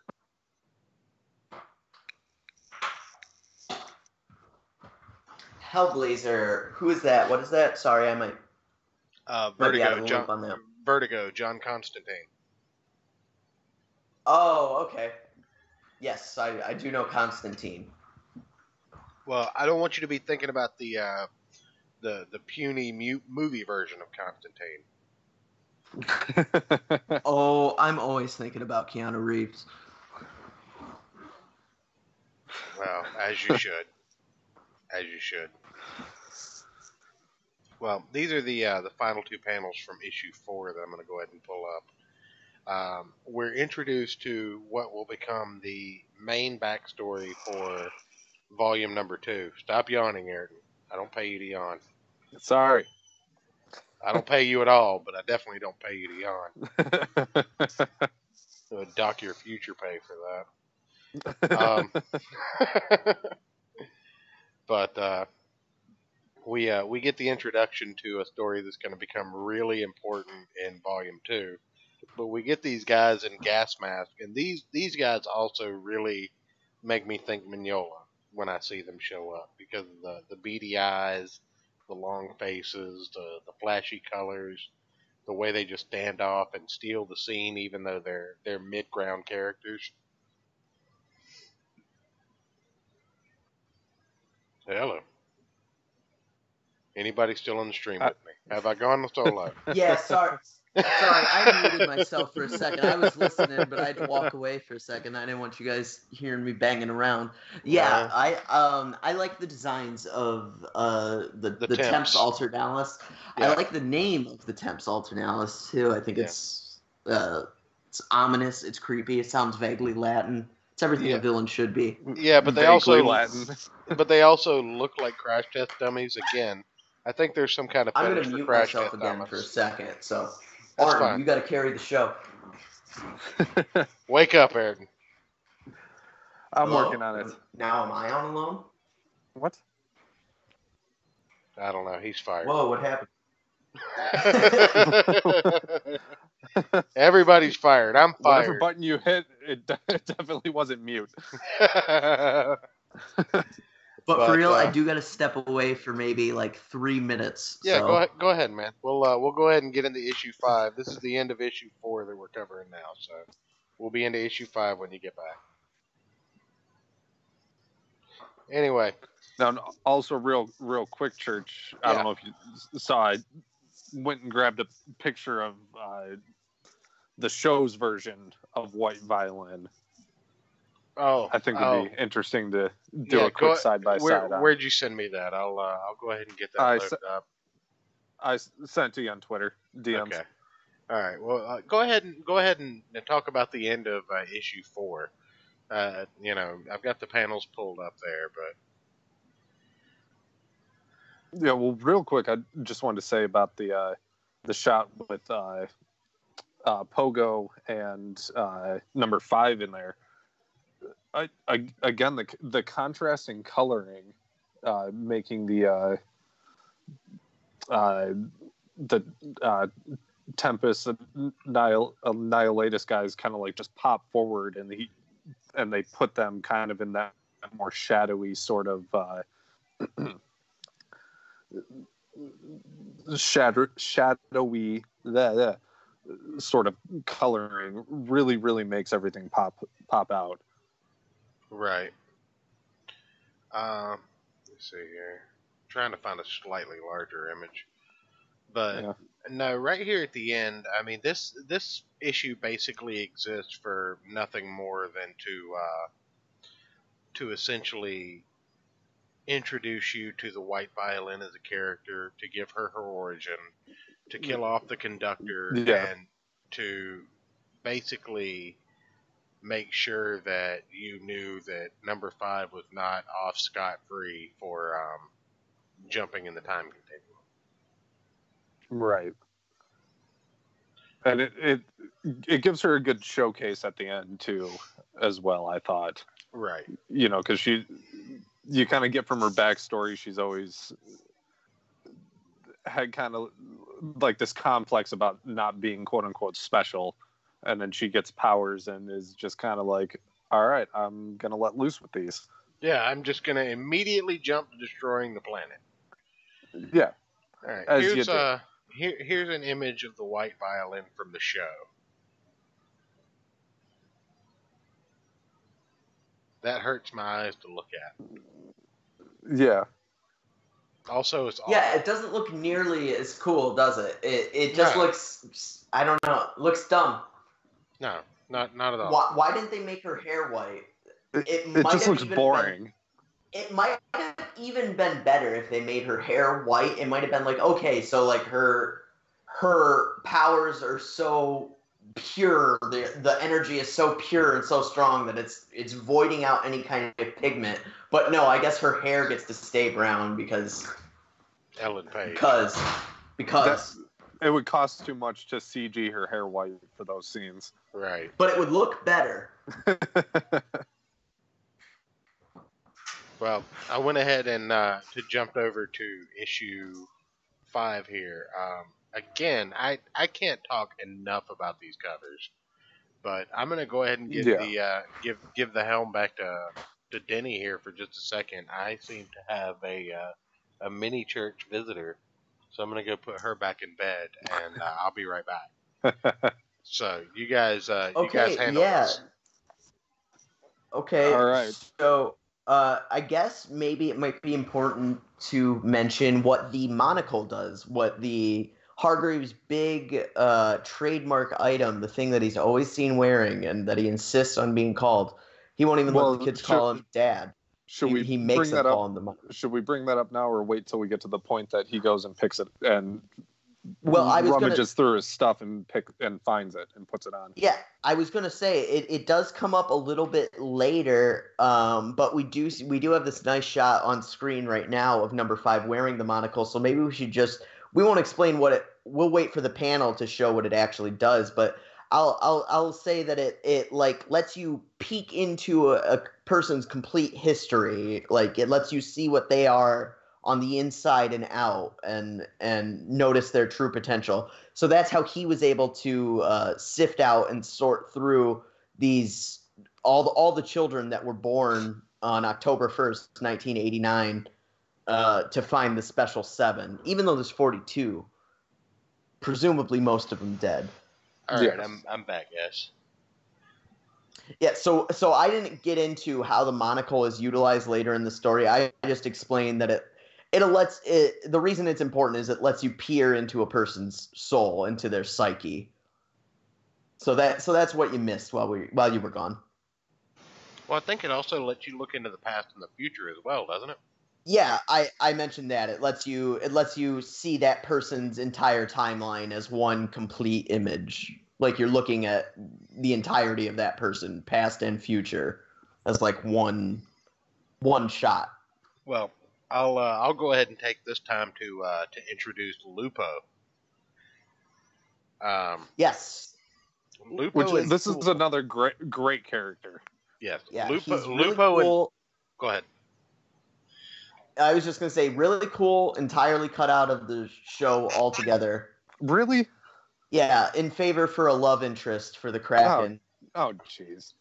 Well, Lupo and Body, I think, are 2 of my favorite characters in the entire story. I think it's Bodhi.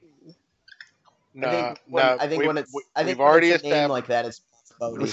We've already established that Bodhi has an E in it.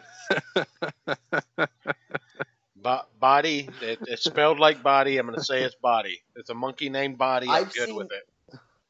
I've seen many an 80s B surfer movie with a character named Bodhi, and in the credits, he's definitely spelled like Body. Well, I'm calling him Body. You do what you want on your show. I'm just going with you. I mean, Body. Well, I thought it was a cool name. I thought it was Body, and I just kind of went with it. Like, all right, it's a chimp named Body. All right, that makes about as much sense as everything else in this. Well, it could have been a shortening. It could have been a shortening for Peabody. Yeah, You watch Medicare streams, right? Some of them.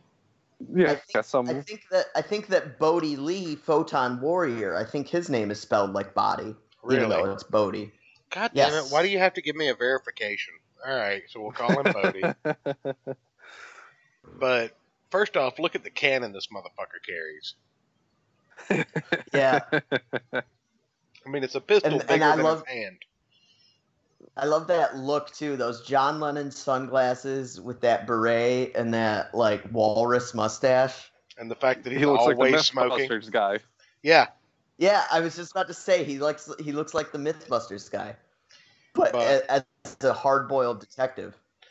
But these two actually drive the plot a lot better than most of the other like auxiliary characters.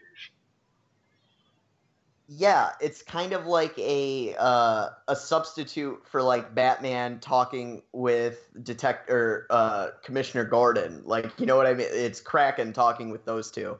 Yeah. Like it's like they wanted to have scenes with Batman and Gordon, but those two characters aren't in the story.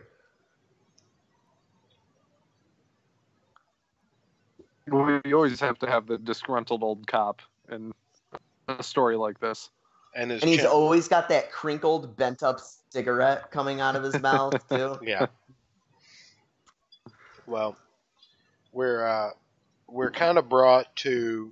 This is, I guess, the 5th issue, the penultimate issue of the series is pretty much where a lot of the threads start getting, like, tied up, so to speak. So this is where you really get your view into Rumor and Space Boy having a thing for one another, and then you also get Kraken breaking into Deanna's apartment. Yeah, and it's actually I'm glad that you pulled these 2 pages up together. First because I wanted to bring up we finally get to see Space Boy and Rumor. They're engaging with their feelings for each other. They're embracing that they do have feelings for each other. And she's basically tentatively letting him know, I don't care about your monkey body. I still like you. I'm still attracted to you. You're a good dude. Or maybe it's because of his monkey body. Juxtaposed. Or maybe it's because of the monkey body. But juxtaposed to that, we have the Kraken breaking into Vanya's apartment sneakily and underhandedly after he just insulted her to roam through her stuff and discover what she's up to, and then he discovers her plot to end the world. It's kind of like there's this really subtle undertone of this dichotomy between Space Boy, who is the actual leader and the actual good person and the actual reliable, trustworthy one that the Monocle liked, and the Kraken, who is number 2, who's always been kind of bitter about being number 2, and he's like, well, fuck it, I don't want to be a hero anyway. And he's the one doing the hard work in the streets, busting criminals for no respect, while Space Boy sits on the moon. And it's this weird sort of competition dichotomy between these characters. And here Space Boy is engaging with his not sister and having the relationship with her that Kraken always wanted but could never materialize with Vanya. And it kind of leads to the more dysfunction in the family, more reasons that they might despise each other behind the scenes. Well, I think it does give a good dynamic between number 1 and number 2, and how number 1 is the perceived leader, but number 2 has to do most of the dirty work.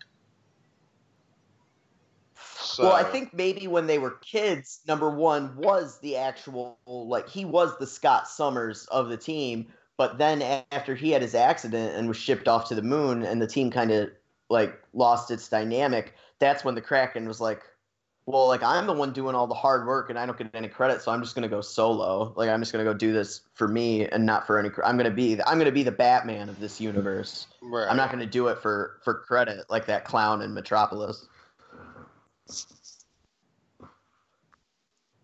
No, and I don't want to say that he figured out that she was at the orchestra planning to blow up the world or anything, but he did kind of get a lead on where she was because she had Icarus Noon written down, and the Kraken had already gotten a little bit of a heads up from Lupo about the orchestra being a hotbed of disappearing musicians.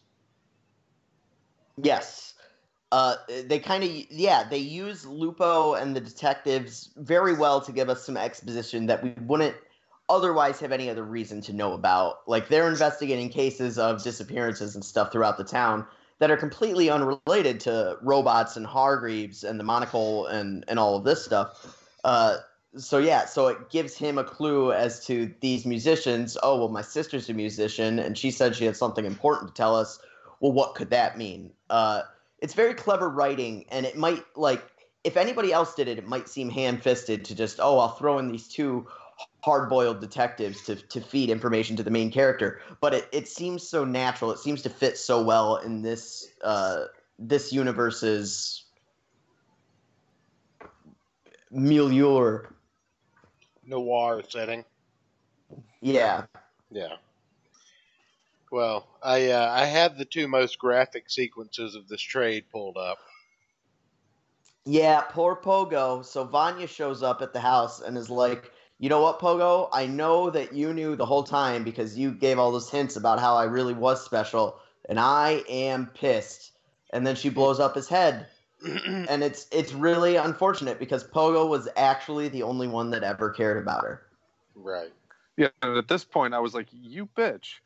Right. It's supposed to give us a peek into Vanya's mind, where she's at. She doesn't care. She doesn't care that Pogo was the only one nice to her. He lied to her. He let her feel like she was lesser than, and she's not willing to let it go.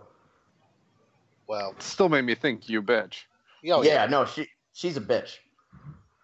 Well, but a cool bitch. But you also see the humanity that number 5 has left in this particular shot. Yeah. Too. Actually, you know what? I was so focused on the gore that I forgot number 5 was even in the scene. But it's important. It's important to note that he's wearing the monocle, which lets you peer into people's souls. So he looked out the window and saw Vanya. So now he knows the full story. He knows that she's the white violin. He knows that she's going to end the world. He knows that the monocle lied to her. And he's also looked into Pogo's past and seen the horrors that Pogo had to undergo, all this experimental surgery by the monocle to make him an intelligent ape. And even through all those horrors, Pogo's managed to be a good, compassionate, fatherly figure to these kids because it's the right thing to do. And again, he gets his head blown up because Vanya's such a cunt. Right. Well, and because I've been kind of going through them as we went along, I just kind of wanted to cover the final page of chapter 5, and they've been giving us little hints about how the world was going to come to an end.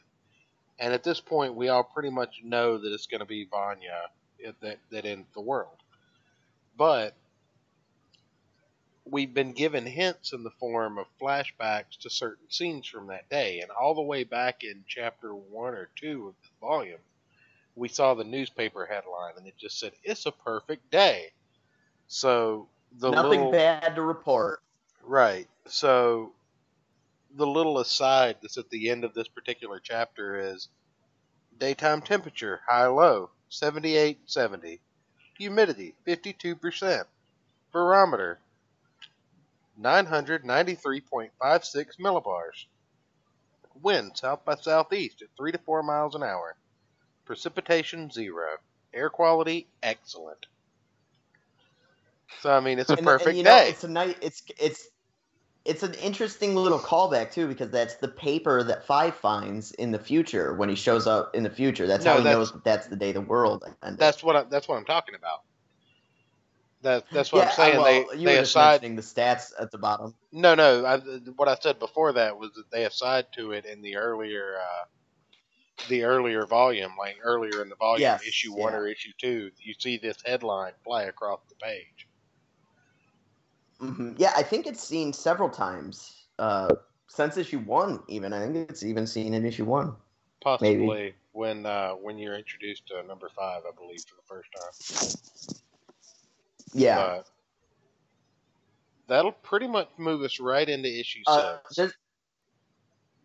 There's a lot of bookending in the series. Like I mentioned earlier, those lines between Vanya and the Kraken about how I used to thought I had a sister. I used to thought I had a family. Used to think, whatever. Right. Well, this is the final cover for issue 1, and you've got everyone featured except for number 6 again. Which I'll have to say, this is probably my favorite cover. Really, it's a good cover. They're all great covers. Did you show the full page cover to issue 2, Church? Yeah. I'll pull it back up at the end. Both. Yeah, I was gonna say both sides of it. That cover is just phenomenal. But this one is cool. I love the text. I showed the spread to it. I didn't show if there was a full page spread. I didn't see it. But yeah,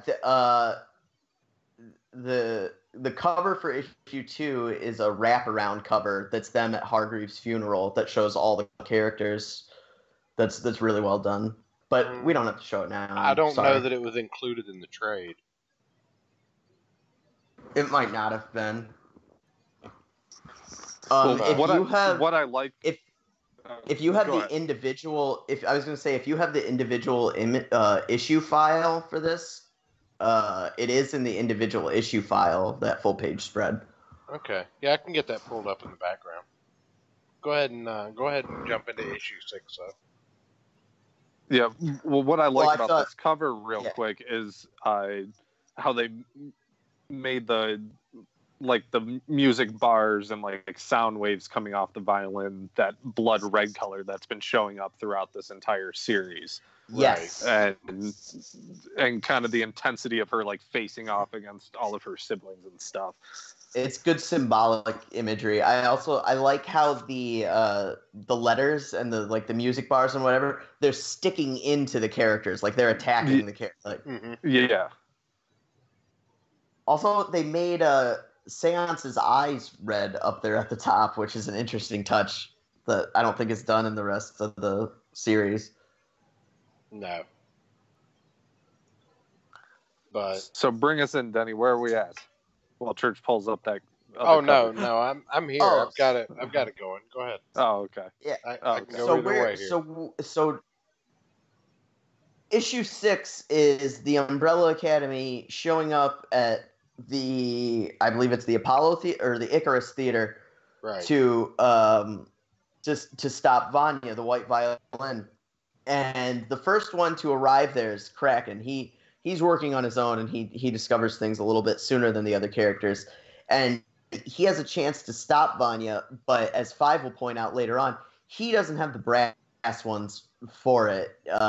He's letting his love for Vanya get in the way, and that holds him back. And then the rest of the Umbrella Academy shows up and charge in, and this sort of not prepared because 5 has a game plan, but also number 1 has a game plan, which is Space Boy, and they're sort of conflicting. So that's what leads to the conflict in the theater, and Vanya gets the upper hand. Well, what I love is when Kraken has the knife to her throat, and she's like, well, come on, just do it. And then she just fucks him just right into the wall. Yeah.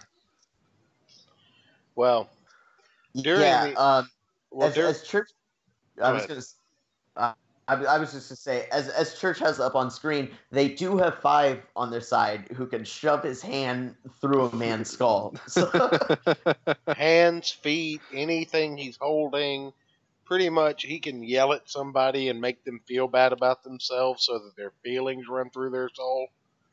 Um, I mean, he is the perfect killing machine as far as we've seen, because earlier in the issue when he and Pogo were at the diner and the three men approached him, we didn't get the fight scene on panel, but we got the aftermath of it, and it scarred the waitress at the restaurant. Yes, Agnes. So there's definitely some, and she's a continual player. She sees some shit, folks. Which I Agnes, kind of yeah. love that. Yeah. Poor Agnes. So, would you believe it if I told you that in the show she becomes the love interest of Hazel? Oh man. She does. Her and Hazel have a relationship together. Do they do it while he's wearing the weird mask, furry head thing? No, they actually don't. They hardly wear the masks in the show. They wear them, but not nearly enough. Yeah, see, I can't I imagine. don't those even two want to watch having the show faces. anymore. Yeah, me either. But Like I said, I like the show, but it's definitely not the books. It's just not the same. but But anyway, something I wanted to bring up real quick while Church has it up on screen, because I didn't want to talk about this before it was shown because it's such a great reveal. So they're trying to talk Vanya down. Like Space is like, "Hey Vanya, let's talk this out," and Kraken's like, "I can't. I can't kill you," and blah blah blah. And like she's like, shut up, all of you, I hate you." And then Rumor's like, I heard a rumor. And she's like, "You know what? You better shut the fuck up, Allison," and lashes out and cuts Allison's throat with sound waves, which to me, when I must have reread that page at least 10 times when I was a kid, like looking at this, because I was like, but that's the rumor. Her powers, she needs her throat to use her powers. let's just point out, ladies and gentlemen, it's just so sudden. Denny said when he was a kid, this comic book is 12 years old. So that means when it came out, he was a kid, y'all. It's true. Man, I'm old. God, I'm old. Denny, you're fired. I wasn't hired. He's gonna hire you just to fire you. I don't accept. My wife, Mrs. Church, has weighed in and let everyone know that the show was terrible, and you should feel bad. Well, I mean, she's wrong. The show isn't terrible. The show's fine. It's just not as good as the books. It's very different. It's very much more soap opera-y.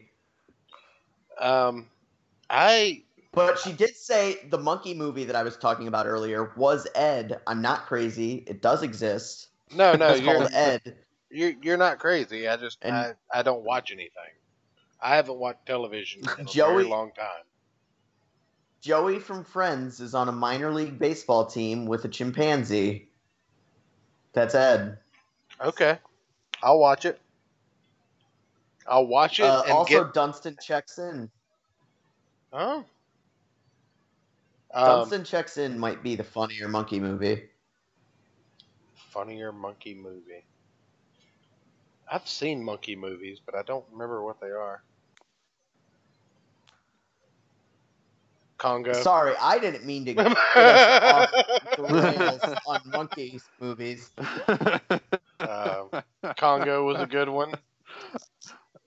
Tarzan. Congo. King Kong. Godzilla versus King Kong. Planet of the Apes. No, those were people, man. That was Earth. Spoiler alert. Well, they were still apes. But yeah, that part where she cuts Rumor's throat is just, I mean, it's soul sucking. But the thing that happens next really gets me. Let me get that pulled up. I'm just all over the place here. Keep talking. I mean, I'm not trying to shut anybody up here. Oh no. Oh, I mean, I'm trying to think of more ape movies. If I'm being honest with you, I was trying to think what more shocking happens after Yeah, that's what Rumor I gets was his trying throat to cut. think. But then I remember, and I guess maybe I didn't think it was shocking because it's, I think, well deserved. And really, I guess you're gonna have to wait until next time I'm on to maybe discuss one of the most cruel things in the series, which is what Rumor does to the white violin later on. Oh yeah. But yeah, what Church is going to bring up is Well, it's not in these two panels, but it's coming up. well, one thing I think we skipped over is that Seance pretty much displayed an entirely new genre of his power, and that is the ability to Yeah, channel people from much later in time, like old composers and even their dead father. At least well, convincingly but it's enough revealed. to. Well, it's revealed that it wasn't the dead father, but at least convincingly enough, so Yeah, we know that they think it's possible that he can do that. I don't think that composer and the children's choir that he summoned, I don't think that they're dead. I think that he just used the teleporter to go to them and say, "We need to save the world," and then brought Either them here. way, I think is can the we talk implication. about the unsung hero that Seance is? Like, he has no backstory at this point. Yeah, no, Seance is badass. He's not been talked about more than a couple of pages.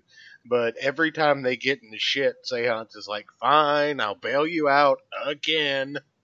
Yeah, so that's the thing. So, Space Boy's abandoned ship. He's taken Rumor to the hospital. Like, fuck it. I need to save her. I need to save her. Nothing Because else she's the only matters. one that'll ever love him in his monkey body.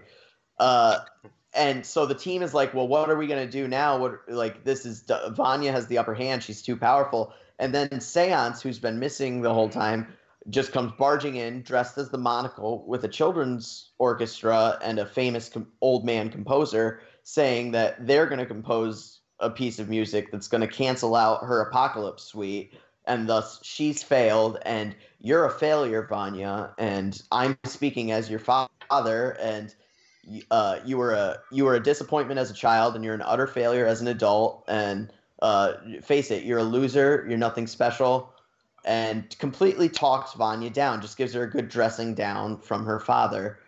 And that manages to distract her long enough for more drastic means of world saving to come into play. Yeah. I think Church is going to pull it up on screen. I don't want to talk too much because I think maybe just seeing the image will be best. I just want to talk about real quick just about how brilliant of a plan that was on Santa's part to use that psychological play against her, because that's really the only thing that's going to work. Actually, that's a good thing to mention while Church is bringing up the pages, is I've always questioned, I mean, I'm just a humble artist on Yield Twitter, but I question the Monocle's actual intelligence in ranking the children. Why is Space Boy the most useful to him, and why is Kraken the second most useful to him?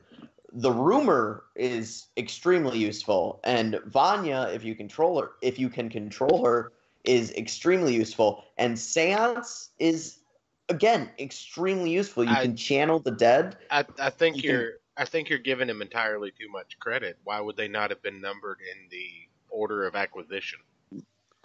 Yeah, that's what I assumed. It was just in what order he got them.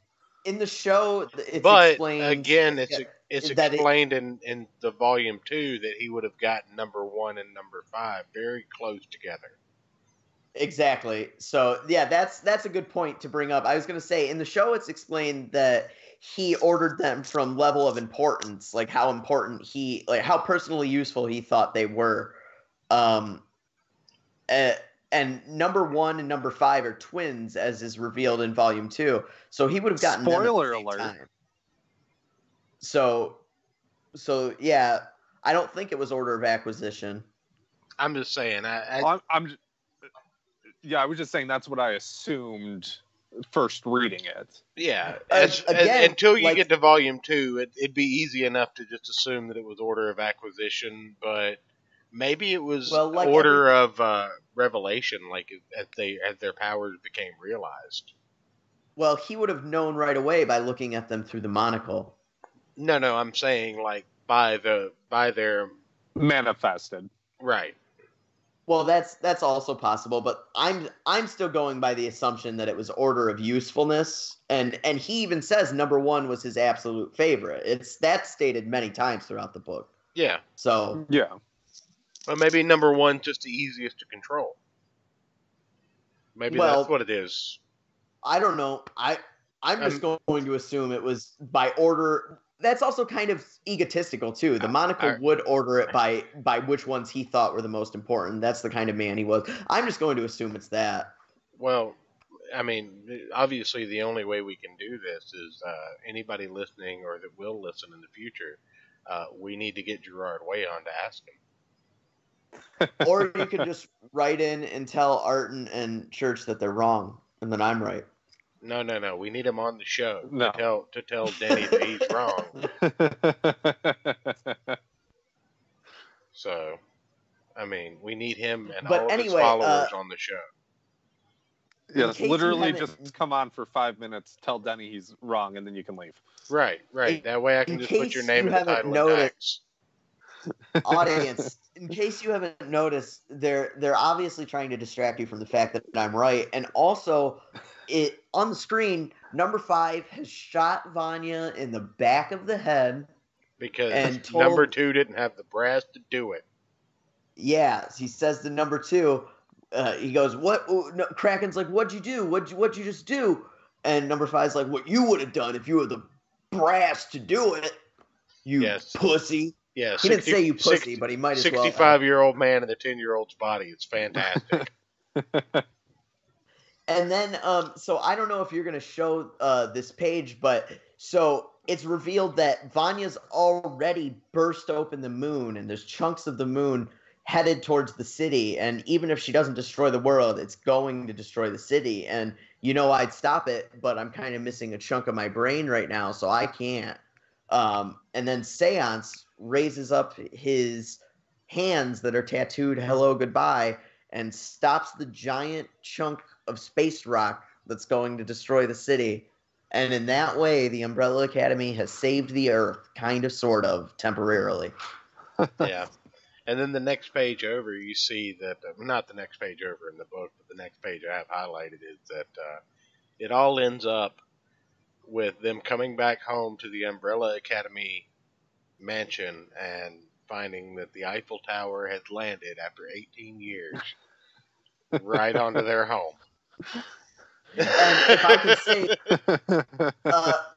might I say, in true Gerard Way fashion, it's just sort of that. You know how they get home?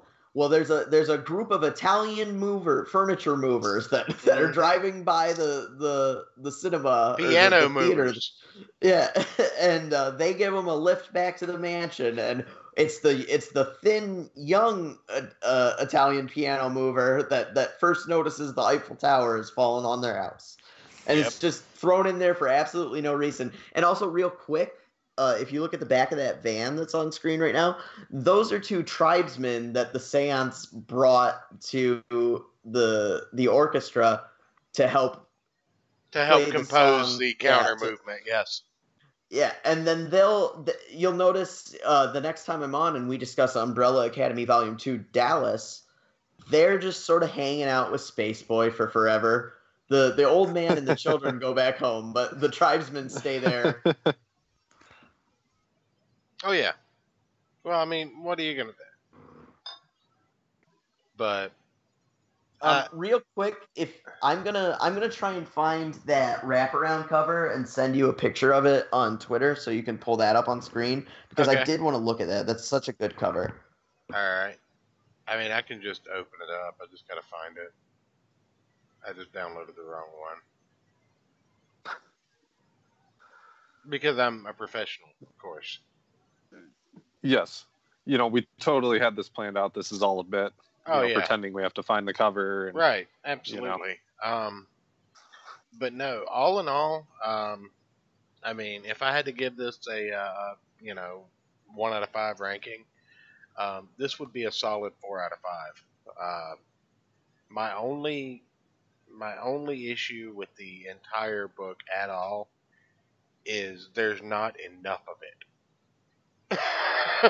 Yeah. I have too many questions after reading the first 2 volumes, and I want there to be like 18 more volumes to answer all my questions, and I know they're not there. No, I would definitely agree with that. They do kind of do a good job. They vaguely hint at the hotel in in issue 1, I believe, which I believe they're talking about Hotel Oblivion, Right, which where is the 3rd volume of the Terminal is series. sent to. And as the show kind of illustrated to me that Dallas and Apocalypse Suite can kind of take place at the same time. They really can with the whole time travel thing. Well, I think that's why they were able to put them together in the well, I also show. think that's why. I think if Gerard Way maybe had like more of an assurance that this was going to catch on and be a thing, they would have let him do an ongoing series, and we might have seen events in Dallas take place sooner if he knew he was going to be able to write more of it. You know what I mean? Right. Yeah.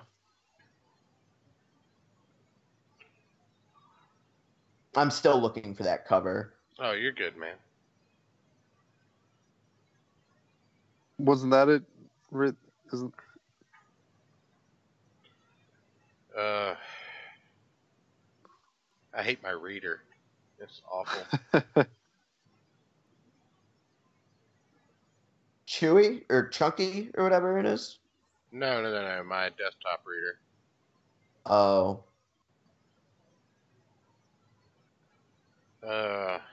Anyway. There we go. That's a little better. Now let's just make sure that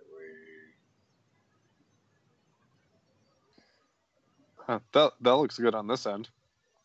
Yeah. Here it is. I found. It looks I found good a on this full, end, but I need found to. a full image of that cover. I'm going to send you on Twitter DMs right now, Church.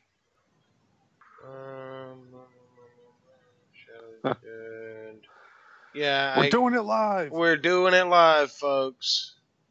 There it is. All right, cool. And that's the full cast in it. We'll just pull up what Denny's doing, and I will troubleshoot on my own time, and not you guys's. I apologize for the delay. Straight boomer hours going on here. Yeah. This doesn't even have the aside from it, so I'll just save this, and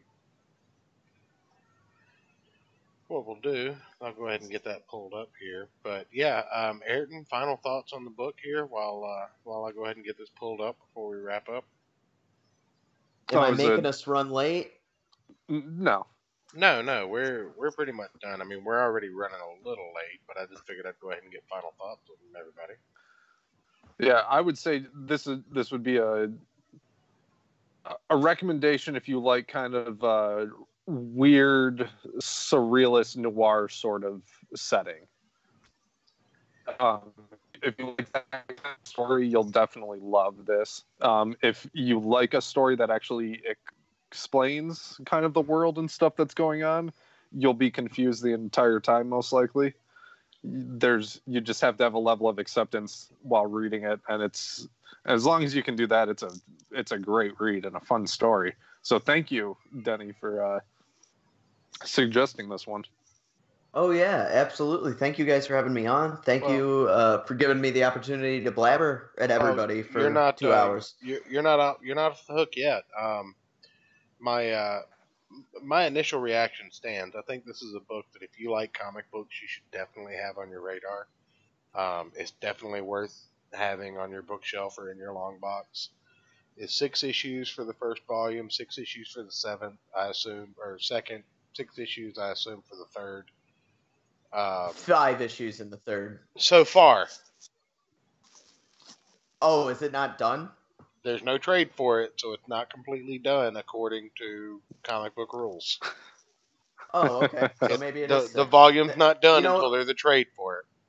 that would totally be a Gerard Way thing to do. Have 3 volumes, 6 issues apiece. Well, I mean, that's kind of standard, but I get where you're going with that. But No, it's gothic and emo and cool, Church. yeah, I beat up kids like You're- you when I was in high school, Denny. You're just a sheep. I'm sorry, but anybody that said those 3 words in sequence got beat up. I'm from the South, man. I was not a goth in high school. Just I would, for the record, let the record state. The stenographer giggled. I'm gonna have that added to the record as well.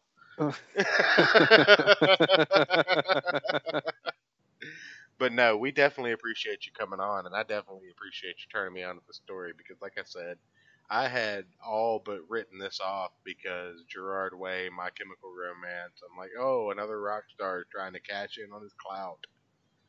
But this turned out to be a piece of fantastic writing. There's a great intro in the trade for Garth Ennis from where he did like an intro to the book. I believe Neil Gaiman does the intro to Volume 2, so those are 2 of my favorite writers off the top. And let me I do like also, Neil Gaiman. I know everybody says lead off with your corrections, but I didn't think about it until just now when I said Grant Morrison's name. But when we covered DC 1 Million, Ayrton, Yes. we did not have the full story. We barely had 1/9 or 1/10 of the story. Oh, geez. Is this the part that I turned you on to? How there's the DC million issues for all those heroes, for Right. 32 other heroes. Yeah, after you told me that, I went and dug it up, and yes, and it is suggested that you read them issue 1 and like 6 issues, issue 2 and like 6 more. So Okay. we did And not have they all look ridiculous.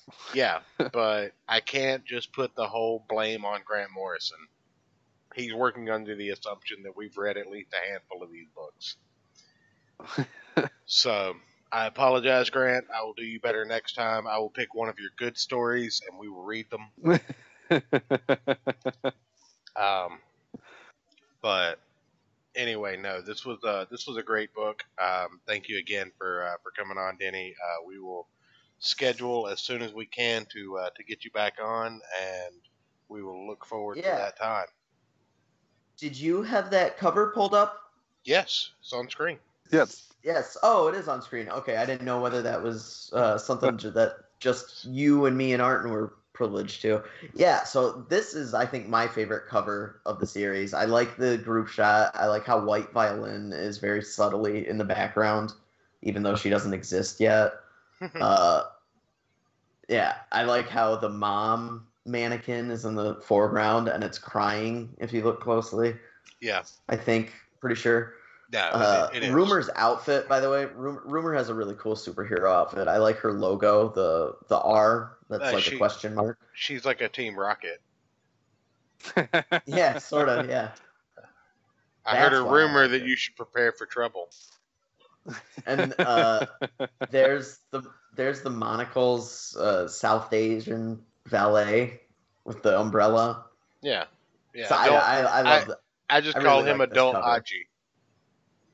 Yeah. And there's the statue of the horror in the background, and the seance is sitting on it. It's like the whole team assembled like one last time. Fantastic cover. It is, and I like how 5 is holding a pocket watch. Right. Yeah. But yeah, definitely check this book out, guys. Again, link in the description to the digital trade paperback from Dark Horse. Thanks again for turning this onto the book. Denny, and we will definitely have you back on to talk about Volume 2 and Hotel Oblivion and the extrapolary issues.